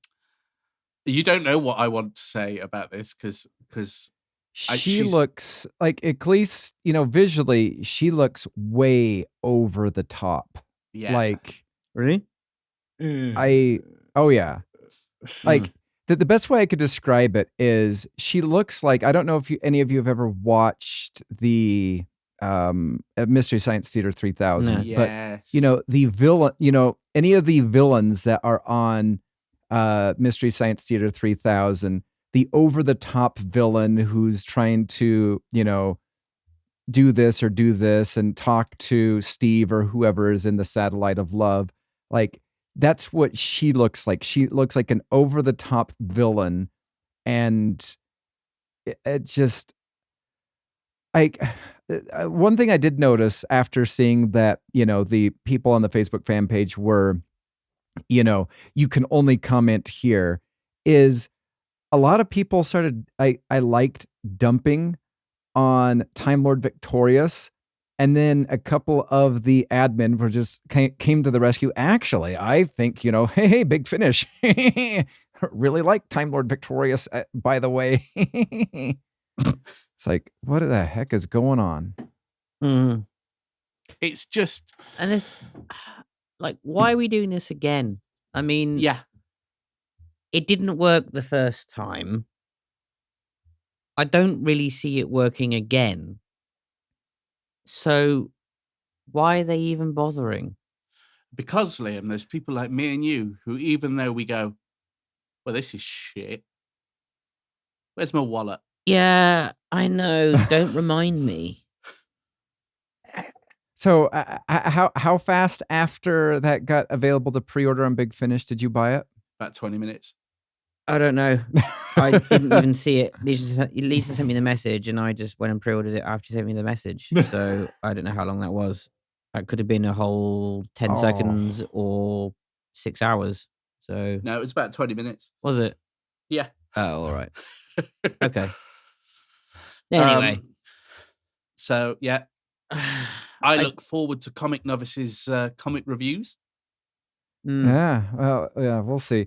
Anyway, so here is comicbook.com's teaser announcement for this. It says, on Monday, the BBC announced Doctor Who Doomsday, a new Doctor Who story celebrating the television show's 60th anniversary. Doctor Who Doomsday is a multimedia event spanning comics, novels, and audiobooks, similar to that of Doctor Who Time Lord Victorious, but with each part of the story standing alone. The premise facilitates this as Doom, the universe's greatest assassin, played by Suze Kempner, has 24 hours to live. She spends the day searching for the Doctor, trying to find him before literal death catches up to her. However, for each of those hours, she'll be assigned a new target from the lower order of Oberon. So that is that. And then it says, let's see. Yeah, so Doctor Who Magazine, Doctor Who Titans Comics, Penguin Random House, and East Side's Games, Big Finish, and BBC Audios are all involved in the Doctor Who Doomsday, with each company telling a standalone story set during a 24 hours. The Doctor Who Doomsday kickoff and finale will show on Doctor Who's digital channels. Big Finish already has its Doctor Who Doomsday set up for pre-order and a set for September release. Big Finish previously announced the Doctor Who 60th anniversary event once a few. Anyway, so I think that's kind of interesting that so far we really don't have much of anything announcement, but besides Big Finish actually already having all their ducks in a row. Like, where is the audiobook? Or maybe the audiobook is... The audio is up for pre-order. Probably. Okay, well, no, like where is the, Doctor Who Magazine, Titan Comics? You'd think that Doctor Who Magazine would have their segment well in advance but maybe I take the really good commitment between RTD and Doctor Who Magazine to actually encompassing other things that are going on rather than just that commitment, which, I will, for what we didn't get during the Chibnall era, I will take 100 days out of 100 to get that thing kind of more in sync with. But the only thing I'm not keen on is the East Side games. Like, I don't care. I really don't. What I will say is a great positive for this release over Time Lord Victorious is at least the release is a standalone rather than them all being connected. So you listen to a couple of the audios and you end up just being totally confused. At least, you'll kind of have just a complete story to listen to. And, I prefer the setup they're doing for this. So here's my issue with this, and it's on the same vein. If it's all standalone and you go into it and you're like, oh yeah, I'm going to follow this from start to finish, that is going to be so many exposition dumps. Mm-hmm. So, oh yeah, I'm Doom, I'm the greatest assassin, and I look like a 70s reject, but, and I'm really over the top. That's what great assassins are, over the top and not stealthy. Yeah. And chipper, apparently, about everything. I don't know. I mean, I will tell you, I'm trying to figure out if she has a monocle or she has her glasses are broken because the glasses are / monocle. Okay, she has a monocle. Odd monocle. She has a monocle because it has. There's a nose bridge, and maybe I'm not familiar with monocles, but I'm like, I didn't know they had nose bridges. But anyway. So an assassin with a bridge. It's the bit that sits over your nose. An assassin with a monocle. Yes. And who is this Suze Kempner anyway? I've never even heard of her. She's a stand-up. Oh, that would probably really. That checks with the what I said regarding because I have no idea who she is until you said that, and I'm like I haven't looked into her. But that checks with the whole, my belief in this looks like a villain from Mystery Science Theater 3000. So, yep, everything is in order. Yeah.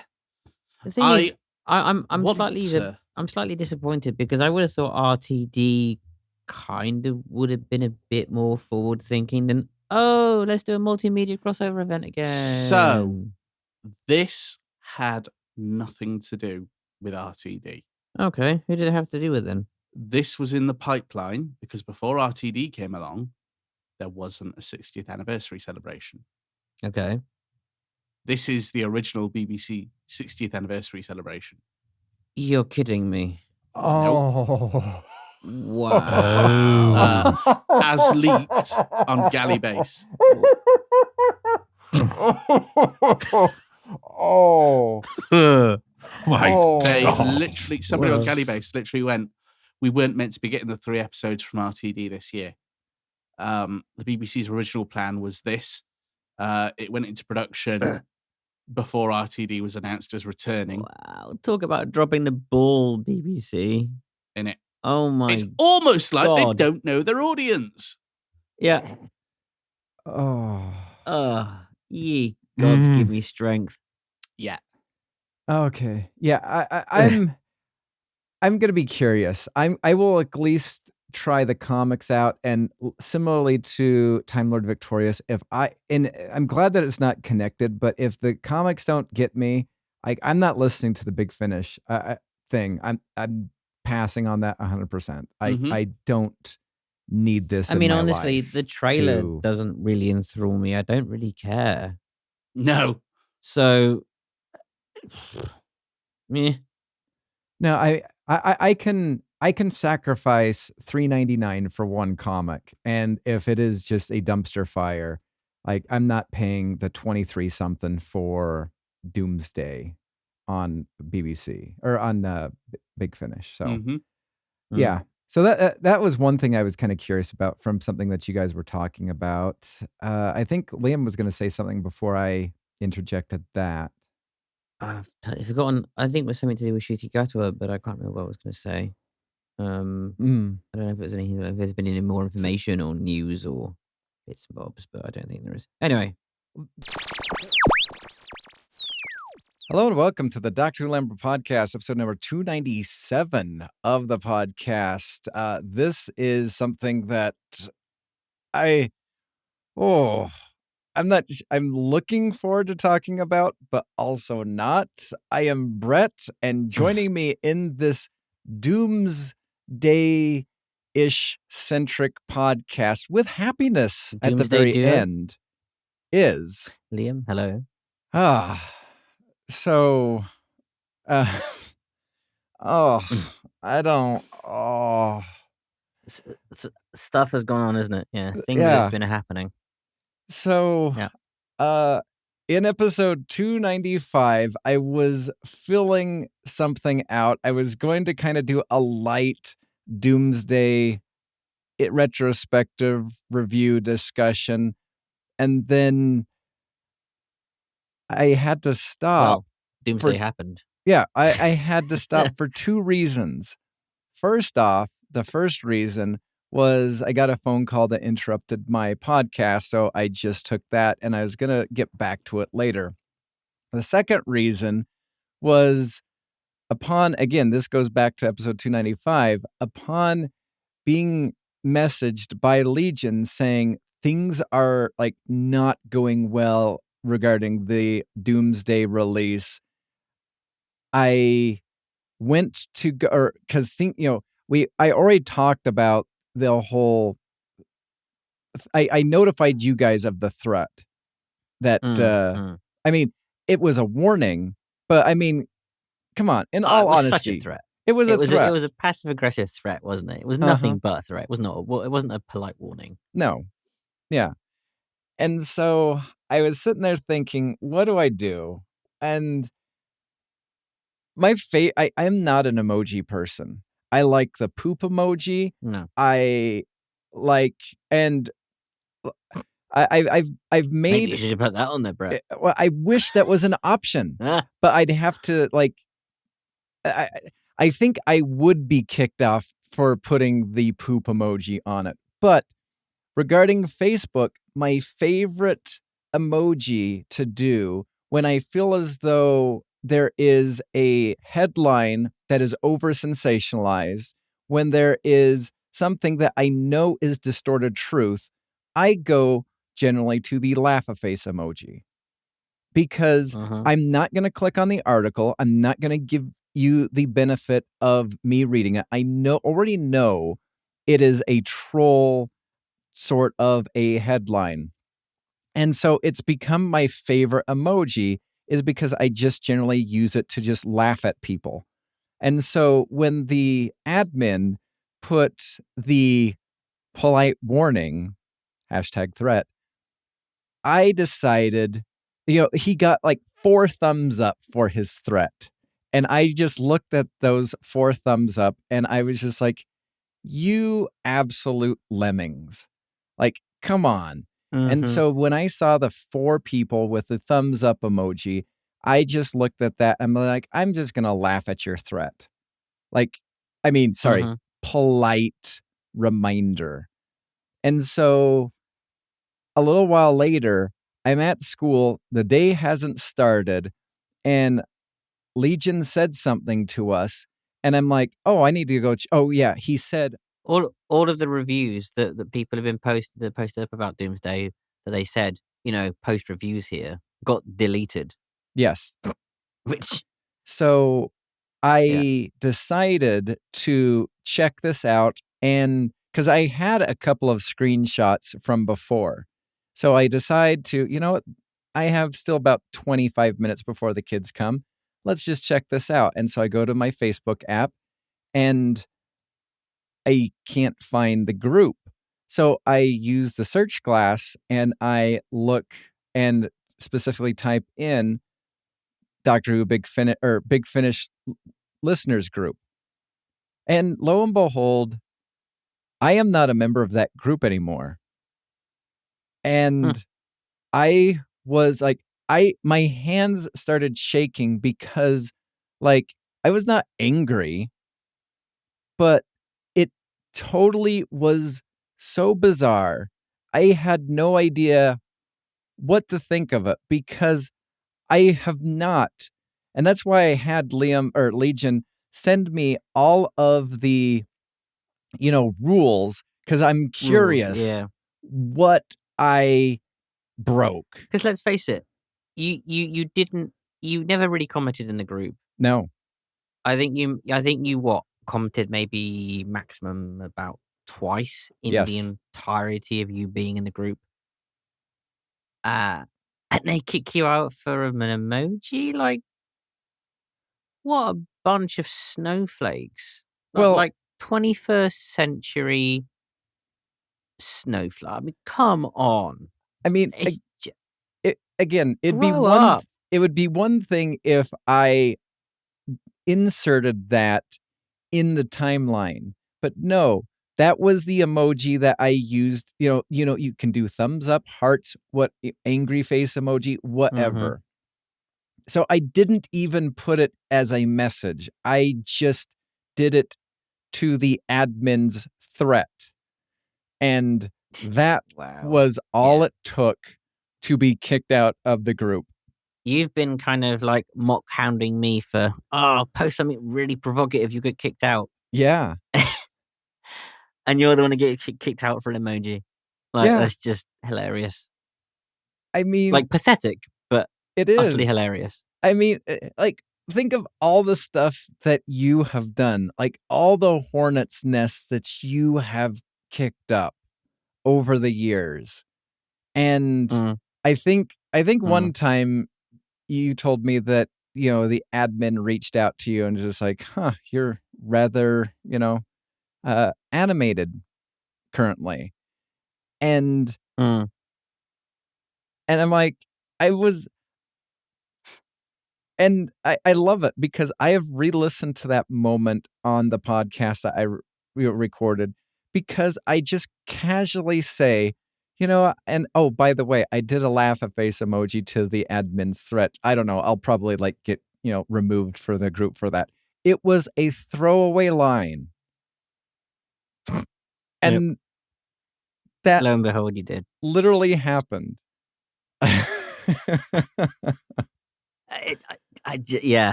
mean, you can see why I left, can't you? Oh, yeah. It's just like, anyone for basically, China or Russia, anyone, talk about police state on a Facebook group. Mm-hmm. You can't post an opinion.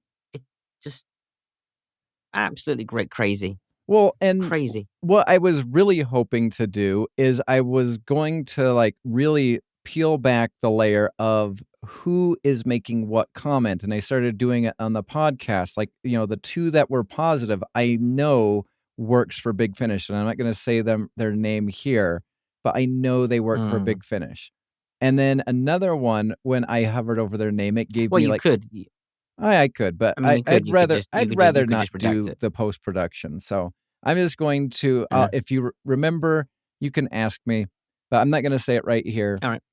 So, and then the next one was somebody who is a aspiring sci-fi writer. And I'm like, well, they have all the, they're trying to kiss up to Big Finish, probably similarly to the admin. So they have all the, reasons for wanting to say something positive. And yeah, of course. Yeah. I mean, look at us before. When we tried to get reviews and early access to stuff, it just didn't work. Mm-hmm. Like for us in general, it didn't work for us as a podcast. Well, so. And you know what? I'm grateful because I honestly don't think, we're at 297.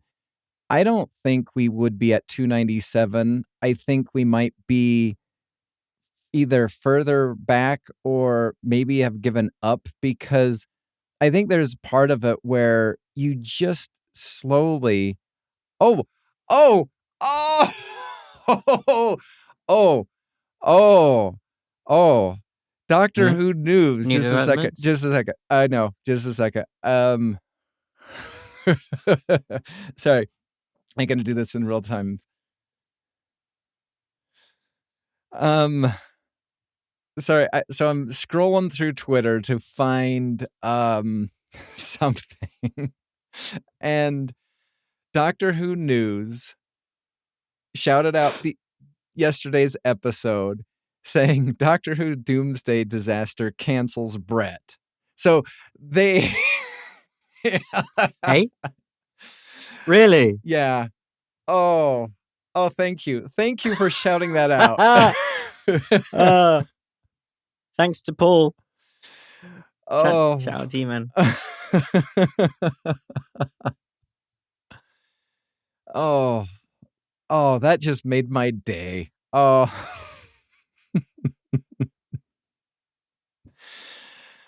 Oh.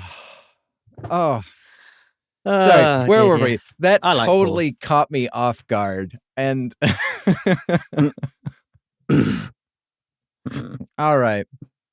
So let's look into this Doctor Who Doomsday. So we started off with the hour 1 James Goss short story, which we all read, and it was horrible. Mm-hmm. It was, I mean, I think Legion even said that, it was probably written for a younger audience, which is okay, but still, what you need to do, and maybe that's why this Suze Kempner's acting is over the top. Maybe it is meant for a younger audience, but I think if you're going to try to market to a younger audience, you need to kind of, change your main character for a start. Yeah. Sorry. An assassin? Really? I know. She's a quirky assassin, so it's fun for the whole family. No. No, she's a dislikable, annoying cretin. Yeah. So, and then, we have the next couple hours, which were the 4 hours of Doomsday, which was written by Jacqueline Rainier. One was a book, I think. I don't know. Oh, no, sorry. This is part of the Doctor Who magazine comic. And then there was the Titan comic, which issue number 1 is bad. And I have not wanted to. I've owned the second one for at least a month, and I have no interest in checking it out. Then you have the game, the AIM, the Doctor, which again, no interest in checking out. At least from the Twitter that I saw is, and somebody, one of the shills on the listeners group said that the book Extraction Point was actually the best part of the Doctor Who Doomsday. So maybe that's good. I don't know. Then there's, the second game, and then there is the BBC audio drama. Oh, audiobook. That's what it says. Yeah. Well, it's according to the Medium, it just says audio drama. So that's what it has it listed as. And that, encompasses 4 hours. And then you have the Big Finish Productions, which encompass the next 3 hours. And so then the last thing that we have is the Out of Time, which is going to it's being done by the BBC, and it's going to be available online. But currently, as of TARDISfandom.com/wiki, there is no release date set for this last and final hour. Okay. I mean, here's where I will give some pass.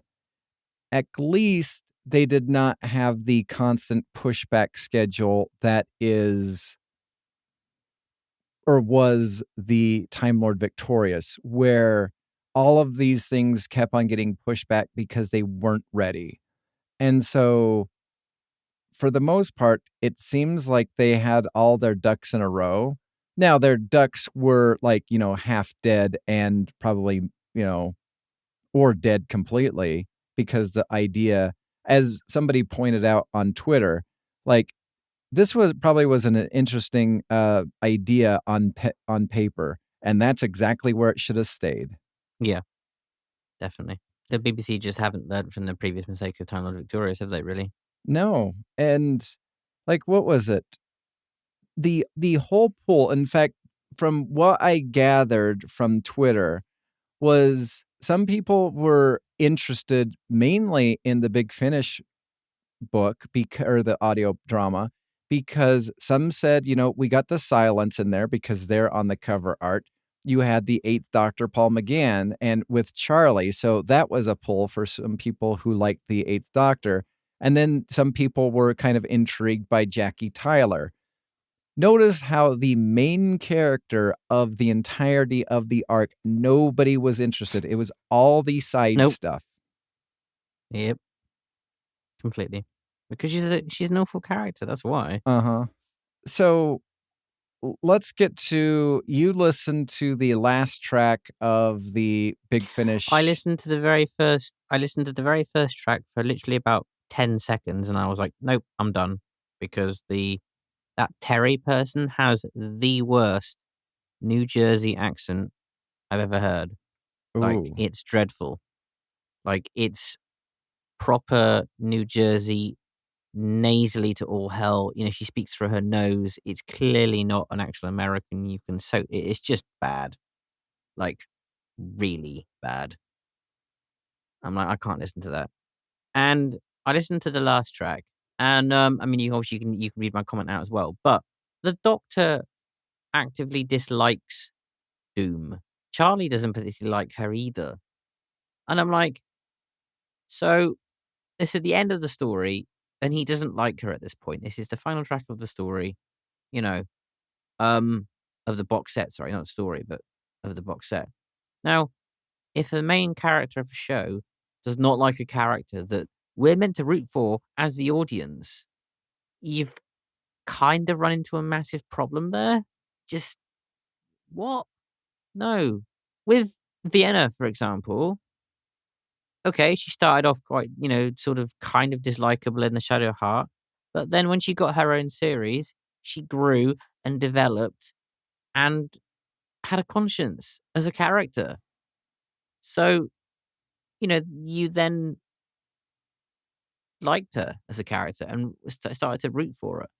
And even at her kind of beginnings, and she wasn't particularly likable, she still had charisma. She still had that, okay, slight anti-hero, kind of a bit morally grey, but not completely dislikable character, which worked.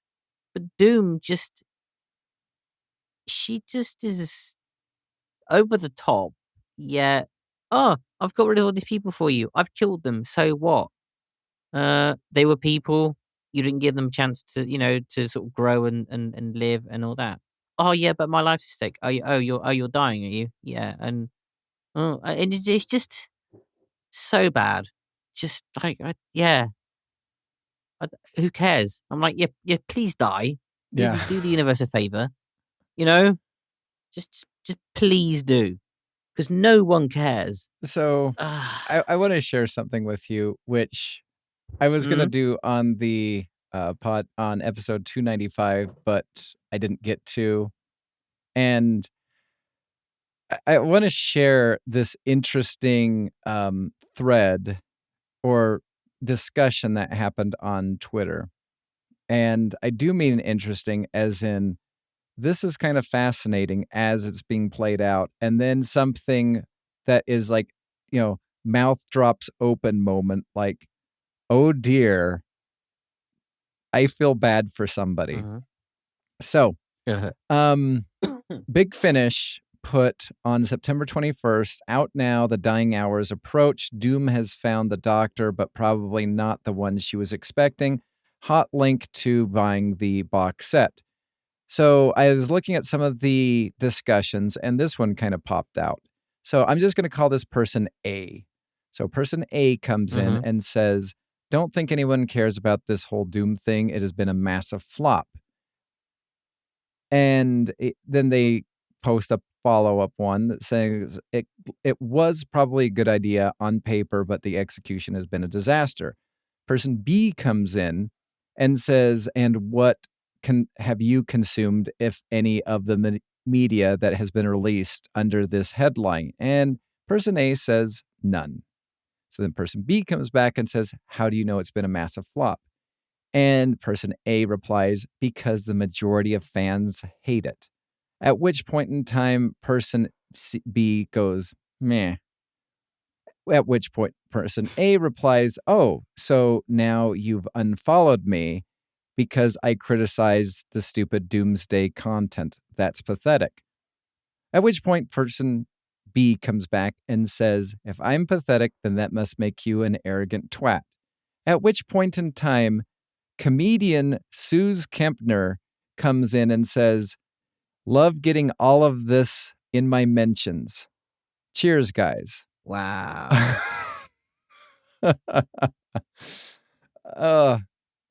And what I found the most funny about the whole thing is anybody who is, because this is what really got to me, is not only are she's seeing this fight that was occurring under this because she was added by Big Finish for this release, but also anybody who, if the BBC or if the Doctor Who Twitter page or whatever is shouting out this thing and, they are, adding Suze Kempner because she is the main character behind the Doctor Who Doomsday. Well, the main actor behind the, behind the character. At which point in time, she is seeing firsthand up close the hatred, not of her, but the hatred for the entirety of this event. Yeah. Which is really bad. Like, that's, yeah. I mean, come on. It's not like, okay, she perhaps, okay, she obviously accepted the, the role, but like, you can guarantee she's not going to work for Big Finish again, is she? Oh no! Like this is a one and done for her. She's not coming back to. I mean, and is it her fault? No. But at the same time, if it was me and somebody gave this to me, unless I was desperate for work, if I read through everything and I would easily say, no, thank you, find someone else. But I think she just saw this purely as a job. And good on her. She made her money or whatever. But the backlash that is happening, not because of her, but because of the travesty of this entire event. Well, it's a combination of mismanagement, isn't it? And just a terrible idea. Yeah. So yeah. And that's what I was thinking about when I saw her comment is she is getting dumped on and it really isn't her fault. So, yeah. But wow. Oh, yeah. To be Twitter.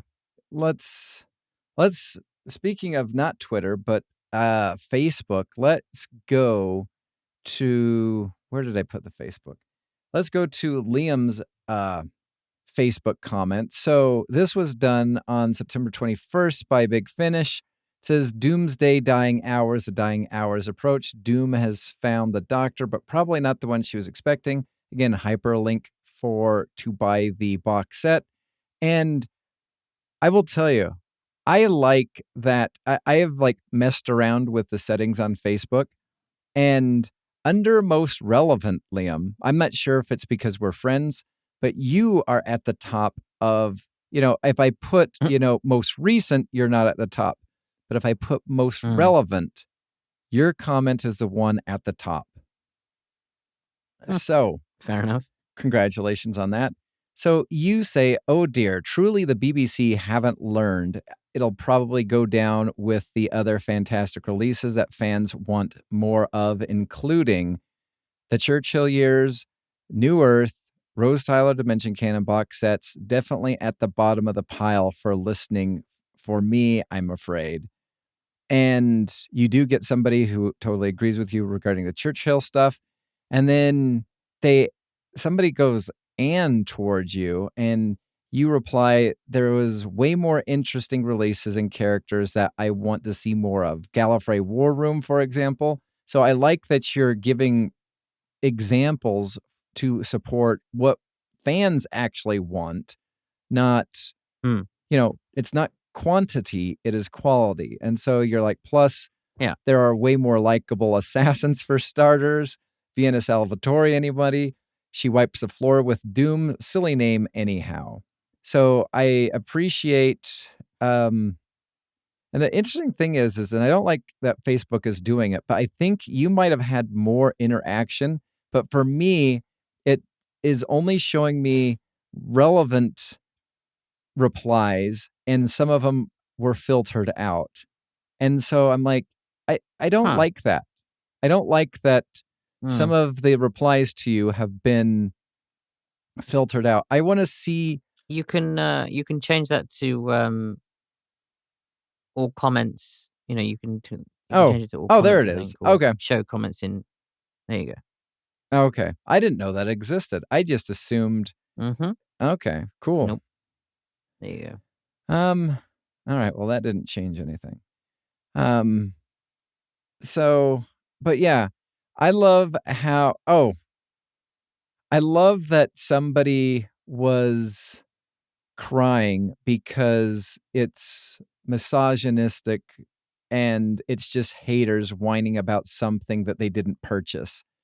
And I love the fact that it's just like, no, the idea is idiotic.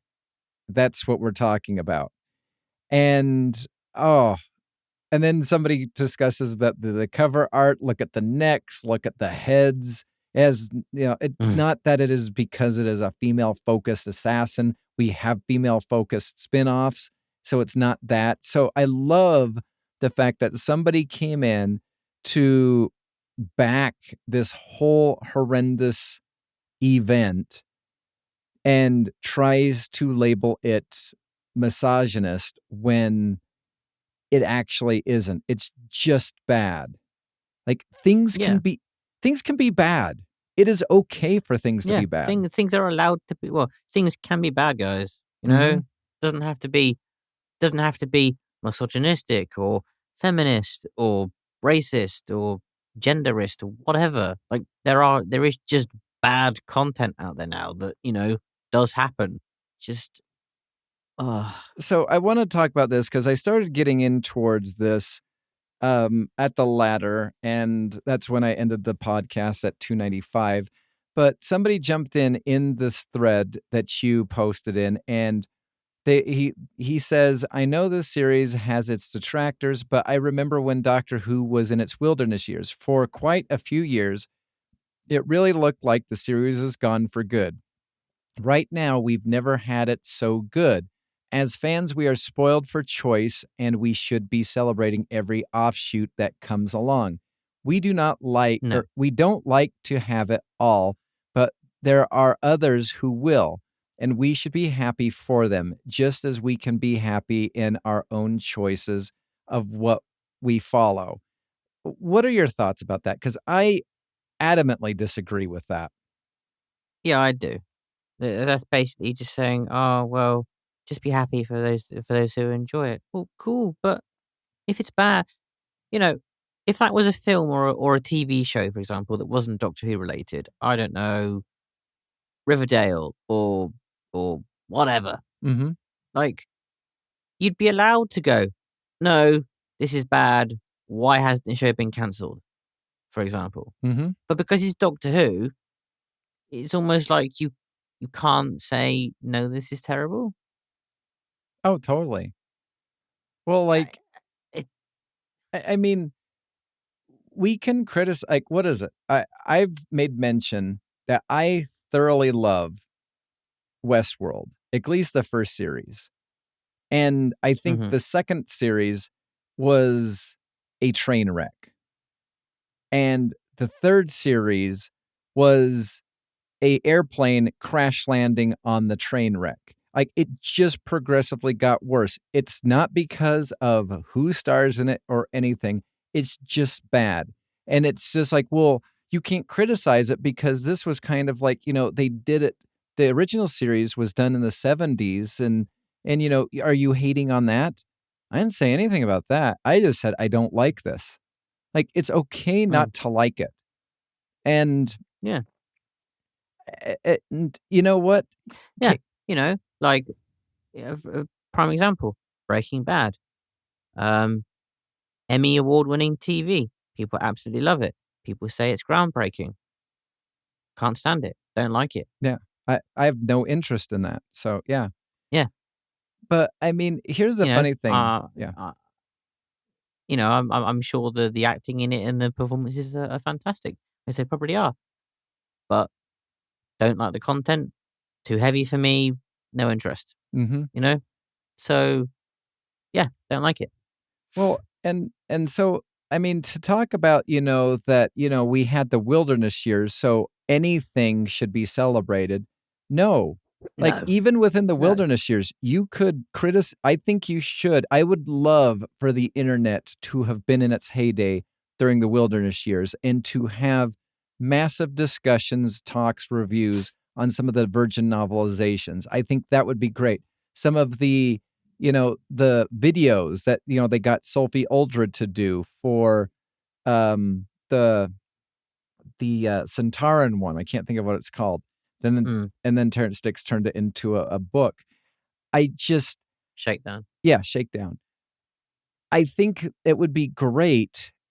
I would love to have heard what fandom was talking about, because here's one thing that I really, and I'd love to get your thoughts on this, because you and me, when the sequels to Star Wars came out, you were and probably still are, so I'm going to say you are adamant that they are horrible. Now, I remember as a older teenager, when the Phantom Menace came out, I had no problem with it. Biggest complaint, too much Jar Jar. Like everything else, I kind of enjoyed Phantom Menace. However, I didn't mind it. Again, I'm with you with that. Well, and here's the interesting thing, is now you have people who were my age who were probably dumping on the Phantom Menace. And because of what has now come out with the prequels, now the sequels are actually well loved and don't feel like, George Lucas betrayed the Star Wars franchise. And so I think it's interesting because all about perspective. But I think, and again, that's why I would love for the internet to have been in its heyday, for YouTubers, for podcasts during the wilderness years, because I think we would have less fond memories for some of these things that came out. But now, because the show came out in 2005, well, it's back. And so now we can say, well, at least we had something in the wilderness years to, hold us over till now. So it wasn't great, but at least it's better than nothing. And so I don't know. I'm not sure if I'm making a good comparison or not, but what are your thoughts? No, I agree. I mean, like I said, Phantom Menace and whatever, and Star Wars, for example, I didn't mind the prequels. Yeah, Phantom Menace was for me, for example, the worst one. But as you say, looking at what Disney has done with Star Wars, people remember or look at the prequels and go, actually, they're not so bad now. So it is all about perspective and, time, I guess. And however, I do not think that the 13th Doctor era, for example, will be remembered fondly. Like, clearly not. I don't think that's ever going to change. Give it 20 years. I don't think it's going to change. I will tell you, there's only one way that the 13th Doctor's era could change for the better. And I feel as though it would have to be recovered, kind of like what Big Finish did with the hybrid. Like, I never liked that idea. Yeah. And then they do that. And then they discuss, with the second Doctor, I can do this, which possibly slides into Joe Martin Doctor. Like, I feel as though recovery can happen for the 13th Doctor. It's not going to be perfect because, again, she is murder first, murder first, lecture second about anybody else murdering. And so I think that's going to be the harder point to get past. And then especially like even the whole heavy, just 1 second, especially the heavy-handed messaging that she does to us as the fans. Like, I want escapism, not lecturism. If I wanted lecturism, I'd enroll into a college class. Even if you do the damage control and the recovery, it's still not going to stand up, it's still not going to stand up very well because of the writing. Yeah. That's the main problem. Writing and direction, and just the fact that she was so undoctorish. So you can do all the damage control you want, it's still not going to stand the test of time, honestly. Sorry, what was your original point again? Oh, wilderness years, yeah. Yeah, I think you're right. I think that we wouldn't remember things perhaps as fondly as we do if social media was around back then, honestly. I mean, again, to quickly flip back to Star Wars, if you look at, say, the Ahsoka series, for example, that's been really well received by fans. And you can clearly see George Lucas's influence on that series through Dave Filoni, completely. And, that's what Star Wars needs. So this is why I'm so hopeful for RTD, for this, for the RTD2 era, because he knows the show, he knows the Doctor, he knows the franchise, and I think the performance Ncuti is going to give is going to be amazing. So I will be interested to see what they do with it. Yeah, I mean, I'm not going to even say that Ncuti's performance for the Doctor is going to be good or bad, because I feel as though everybody was like, what was it? You, me, and Humphrey did the retrospect of our discussion when they did the San Diego Comic-Con for Chibnall and the 13th Doctor's crew. And we were all on board. Everything is going to be better because it's a new look. We have a new thing. This is exciting. It's the 13th Doctor. And maybe it's just me just wanting to just be even-handed and fair to not only Ncuti, but also the 13th Doctor too, because we were cheerleading. And then when we went back and we listened to the original podcast around like episode 70 or something like that, it did not age well, because we were, I think, and this is a terminology that I like, I think our fan goggles were on. And I know for at least you and me, we were kind of looking forward to moving past the, not Gary Russell. What do I want to say? Stephen Moffat era. So we were so engaged in moving past it that I think we were able to take that. Yeah. And now I don't want to be, and here's the unfair thing is RTD's coming back. He already set the standard. And so now he either has to meet or surpass the standard, which I think is going to be kind of a difficult juggling act for him to follow up on. So I feel as though I need to. For me personally, I think it is only fair to judge the first RTD era just by itself, not be like, oh, thank goodness Chibnall's gone. Whoa. Oh, look, we got the third, we have David Tennant back for a couple of specials. This is going to be great. And we got a new doctor, which is super exciting. I feel as though it's a disservice to RTD to already put that amount of pressure and expectation on his shoulders, as well as putting that much expectation on Shooty's shoulders. I think we need to be, level-headed and, look hopeful, but also I think with a fair amount of skepticism. Because I will say personally, I did not have that amount of skepticism surrounding Chibnall and the 13th Doctor. I mean, true, but I think having watched most of RTD's projects since Doctor Who, I've kind of seen the progression in his writing, and he has got better as a, even better, I think, as a writer. So I'm looking forward to seeing what he brings to the table, in a couple of, under a month. Yeah. Just over a month now. Mm-hmm. So I think, like Dave Filoni, I think RTD is sort of Star Wars answer to sort of Doctor Who. So let me pose this question to you regarding Star Wars and the Ahsoka thing. What if the Ahsoka series leads back to the sequels? If they can do damage control, fine. If they can make it plausible and they can make it, if they can improve upon what came before, then fine. I'm all for it. But I don't think they will, because of the direction they're going. I don't see them, at least just yet, going in that direction.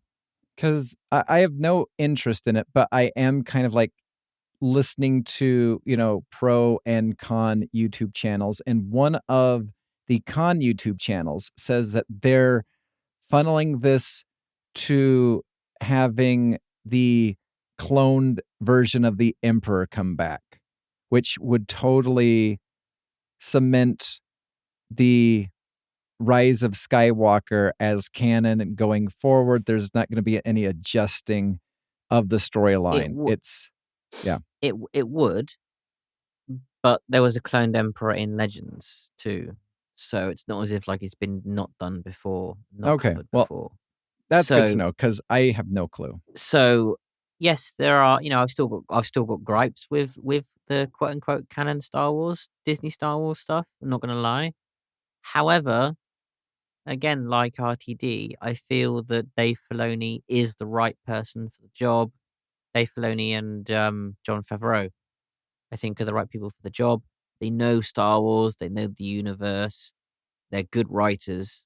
They get good writers in. They know the direction that they want to take the characters in. And I think, yeah, fine, run with it. So, yeah, it's what I think Star Wars has needed for a long time. We're finally getting past this era of the Clone Wars and all this, and we're going in new directions. The galaxy is really opening up. It's definitely becoming a wider universe, which, again, like Doctor Who, has always been one of its strengths, to have such a big universe to play in. So it's nice to see we're finally getting past that kind of bit of the timeline. So yeah, we'll see. So, I mean, here's all I'm going to say about that, because you know what? I am hopeful for you, but there is a strong part of me that just wants to see them double down on all the things that you hate on Disney Star Wars, because I think it'd be funny. So, thanks. Yeah. So just to know, I hope that, Ahsoka continues to bring joy and happiness, but I'm also rooting for the chaos of the whole thing too, because I, don't care. And you know what? In all honesty, if there was something that I loved, I would actually find it hysterical if you were rooting for like my, overall disappointment, because I think that would just be funny. All right. So I guess from there, let's break down, and I'm going to play and then kind of pause the newly released BBC trailer for the 60th anniversary specials, which, I mean, if you were to tell me that I had two choices of something in the 60th anniversary, if you were to tell me, and I haven't seen the trailer yet, I'm going to watch it and then pause and discuss with you every so often. If you were to tell me for the 60th anniversary, all I would get would be an RTD trailer or my choice of the Doctor Who Doomsday, a month-long adventure, I would go for a 2-minute trailer. I'd be like, okay, well, my 60th anniversary soul has been filled, so thank you. I also, before I hit play, because my phone recommended an article for me to read, and it was basically like Screen Rant or somebody basically confirming, and I believe it was confirmed in the trailer, but again, haven't watched it, that Neil Patrick Harris is going to be the toy maker. Yes. So no, it was confirmed by the Doctor Who Twitter account after the trailer, actually. So what are your thoughts? Before I click play on this, what are your thoughts? On the trailer or on... No, on the Neil Patrick Harris, or just the toy maker making his first appearance since 1996. 96? Sorry, 66. Can't say about Patrick Harris because I haven't seen him in much, so can't comment. I'm going to reserve judgment. Whoa. So you can... I'm pointing at the kettle and with my finger, and I'm saying black because you are not reserving judgment for RTD Part 2. You're already, glorifying it with it's going to be great. You're already jumping on the Ncuti Gatwa is going to be great as the Doctor, yet you haven't seen anything, but you refuse to make judgment on Neil Patrick Harris as the Celestial Toy Maker. Black, I say, sir. Black. Why? I've watched several RTD shows after Doctor Who. I've seen Ncuti and stuff. So okay, but Doctor Who is Doctor Who. Like the other IPs that he's working on is not Doctor Who.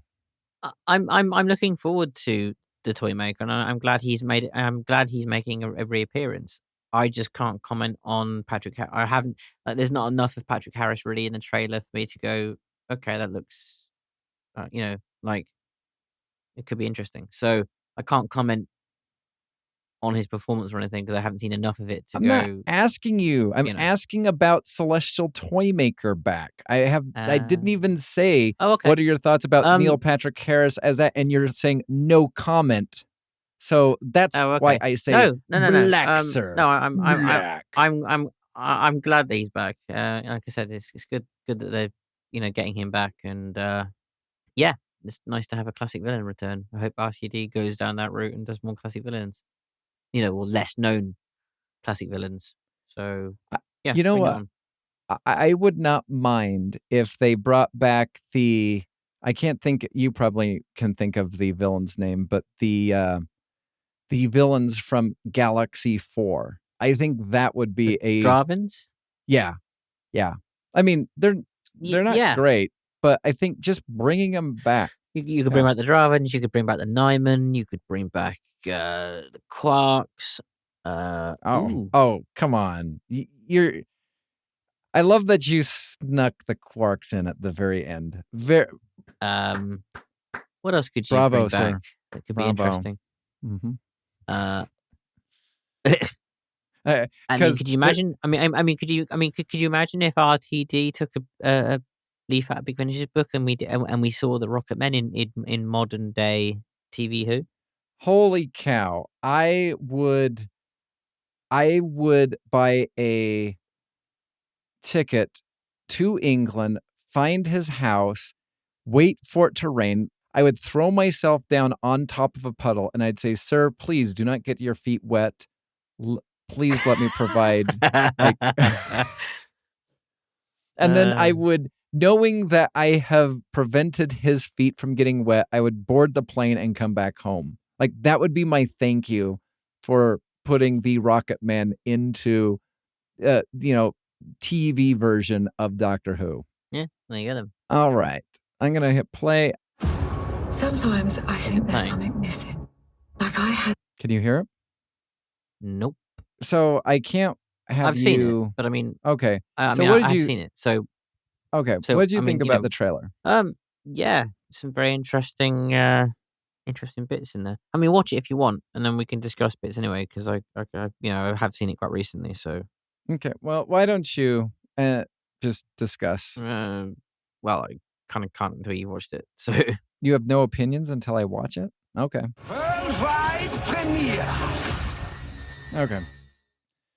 All right. Here's my initial reaction.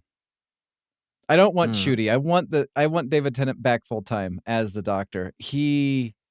Oh my gosh. I don't want a regeneration. I want more of David Tennant as a Doctor for as long as humanly possible. The emotion, and Matt Smith was good at emotion. Peter Capaldi was good at dark. And David Tennant is fantastic at excitement and terror. And like just overall who the Doctor is at their base. And I just see a smiling Shooty. I'm not saying he's bad, but that trailer basically says to me, I have no interest in the Shooty, the 15th Doctor. I want 14 for as long as humanly possible. So here's what I'm saying, BBC, Disney Plus. Let's have 2 Doctor Who shows at the same time. Mm-hmm. Like, it's fantastic. Donna, I need, again, best companion. So after seeing this trailer, it makes more sense regarding this poll that I saw on, I believe, Big Finish did. And yeah, so here is the poll probably after the trailer dropped. It says, can we all agree that Donna Noble is, and they don't finish it, but is like the best companion, and all the options are yes, yes, yes, and yes. And Donna is the best companion. It is fantastic. I actually think for the first time that Gemma Redgrave might not be wooden, just judging by who she's with. Like, I think David Tennant's Doctor is going to prevent her from being wooden in this story, or the direction of RTD. Not saying that Stephen Moffat was kind of had wooden characters, but she was, I don't know. There's something different about her portrayal in this, at least in this trailer. I know it's a 2-minute, 30-second trailer, and there is stuff in between. I will tell you, I don't like that the Celestial Toymaker has a German accent. I don't like that. Like, just give him an accent, and if you're going to hire an American, just have an American accent. Like, it's okay. I mean, most of the Americans that appear in Doctor Who are either British people with a bad American accent or Canadians saying that they're American. So now we have Neil Patrick Harris, who is actually an American with a German accent. Sure. I couldn't tell. I couldn't tell it was German. I mean, it was, like I said, there wasn't enough dialogue for me to pick it apart. He was talking like this. And so that's the only, that's my conclusion that I'm drawing. So, We'll see. But apparently, visually, it looks amazing, though. Oh yeah, it's fantastic. The Beep the Meep looks kind of interesting, also. And there's only one line that I actually dislike. I don't like that the toy maker is German now. Just make him American. It's fine. Mm-hmm. I know some YouTubers or whatever be like, oh yeah, the BBC is making, the villain an American. Like that, checks up. It's like, couldn't that be an interesting thing though? Don't you think, to have like a German doctor? If Disney Plus wants to make a German doctor, that's fine. But again, I would actually be more for an Australian doctor. So. Oh yeah. No, I mean, it'd be interesting, but no. I'm really hopeful. I'm really looking forward to the specials. And like I say, Ncuti. I think both eras. I mean, it's obvious that Ncuti is in the specials way more than I think has been advertised, actually.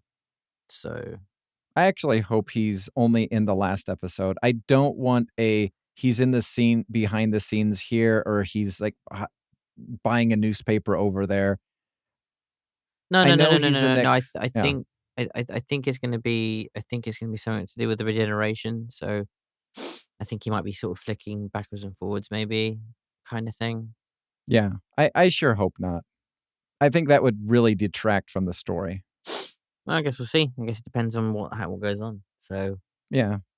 Well, in all honesty, the trailer doesn't even hint that that's a thing. So, are you? Did you hear that from somewhere? Because I don't know where you'd be getting that from. No, just theories on Oh, theories. Gotcha. The whole regeneration thing. No theories. I know, but I'm pretty sure where I know where you got the theory from. Well, no. What are you? Well, just other people as well. Just saying that. And theories was one of them, right? Right.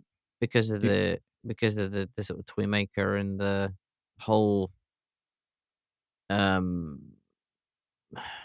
well, just the dialogue lines and sort of people piecing it together that there's something wrong with the with the regeneration, hence the face and Tennant being revisited and stuff. So no, I mean, we go to the 50th anniversary and they hint that Tom Baker's Doctors is like, yes, and sometimes you'll revisit some classic faces or whatever. And so I think it's already been set up that certain faces, and especially since this is a Donna-centric story, it only makes sense for this Doctor to be back because of that. I don't think it makes sense for it to be flicking in and out, but that is my opinion. I could be wrong. I don't care if I'm wrong. It looks great. The story, it's the little things that currently are happening. And, I have not checked out Doctor Who magazine. I'm very excited for, and I hope to pick up, what is it? Doctor Who magazine 595, because they're going to be talking about Mel. There is a latest discussion from RTD, shares his reactions about the finished versions of the Star Beast, which is going to be the first special. And then you have production notes by Scott Hancock. So, I mean, there's those things that are again, making Doctor Who magazine, which was unreadable even during the Moffat era, actually readable because it's not state-run propaganda. Crap. It's actually delivering on certain things. And again, if we go back to, I believe, 2001, around this time, we were still waiting for a trailer for the Flux in September. And it came out in 2021. Or 2021. So we were waiting for the trailer to come out, and it was only less than a month away, and we still weren't hearing anything from it. This is at least 2.5 almost 3 months away, and we've had teasers and we have trailers. Like, it's the little things. Nice? Yeah, it's the little things. Do you know what's nice is no, that it's not even that. It's the fact that we've actually got a full length trailer. That isn't. Oh, here's a trailer. How long is it? 10 seconds. Like, it's a full 2.5 minute long trailer. Like, and it just feels RTD, doesn't it? Mm-hmm. Go back and look at any of the Chibnall trailers. Like, they're not trailer. They're not. One word and a shot and a still of a shot is not a trailer. So it's just, I don't know. It's just nice to have an actual trailer that you can dissect, sink your teeth in, and go, okay, well, this is what's coming up, is it? And pick apart various things. But you couldn't do that in the Chibnall era. It just wasn't possible. Because there was nothing to it. Oh, like, definitely. I swear, if they'd done that, they would have given the story away in the trailer. So they've been able to actually watch the story. I mean, there was much point anyway, most of the time, let's be honest. But, I mean, well, actually, no. In the 10 to 15 second Chibnall era trailer, he didn't give the story away because the trailer was a letdown. So, he didn't. I mean, so you just knew that what you were going to be watching was just going to let you down. So, I mean, he did give everything away in his short 15-second trailers. I guess. You have been listening to the Doctor Who Alhambra Podcast. Doctor Who is owned and trademarked by the BBC. Doctor Who Alhambra is not affiliated with the BBC or Big Finish. No infringement is intended. Visit our website at alhambrapodcast.weebly.com or email the show at alhambraaudio@gmail.com. Tweet us at Alhambra Podcast. That is ALHAMBRA Podcast. Thank you.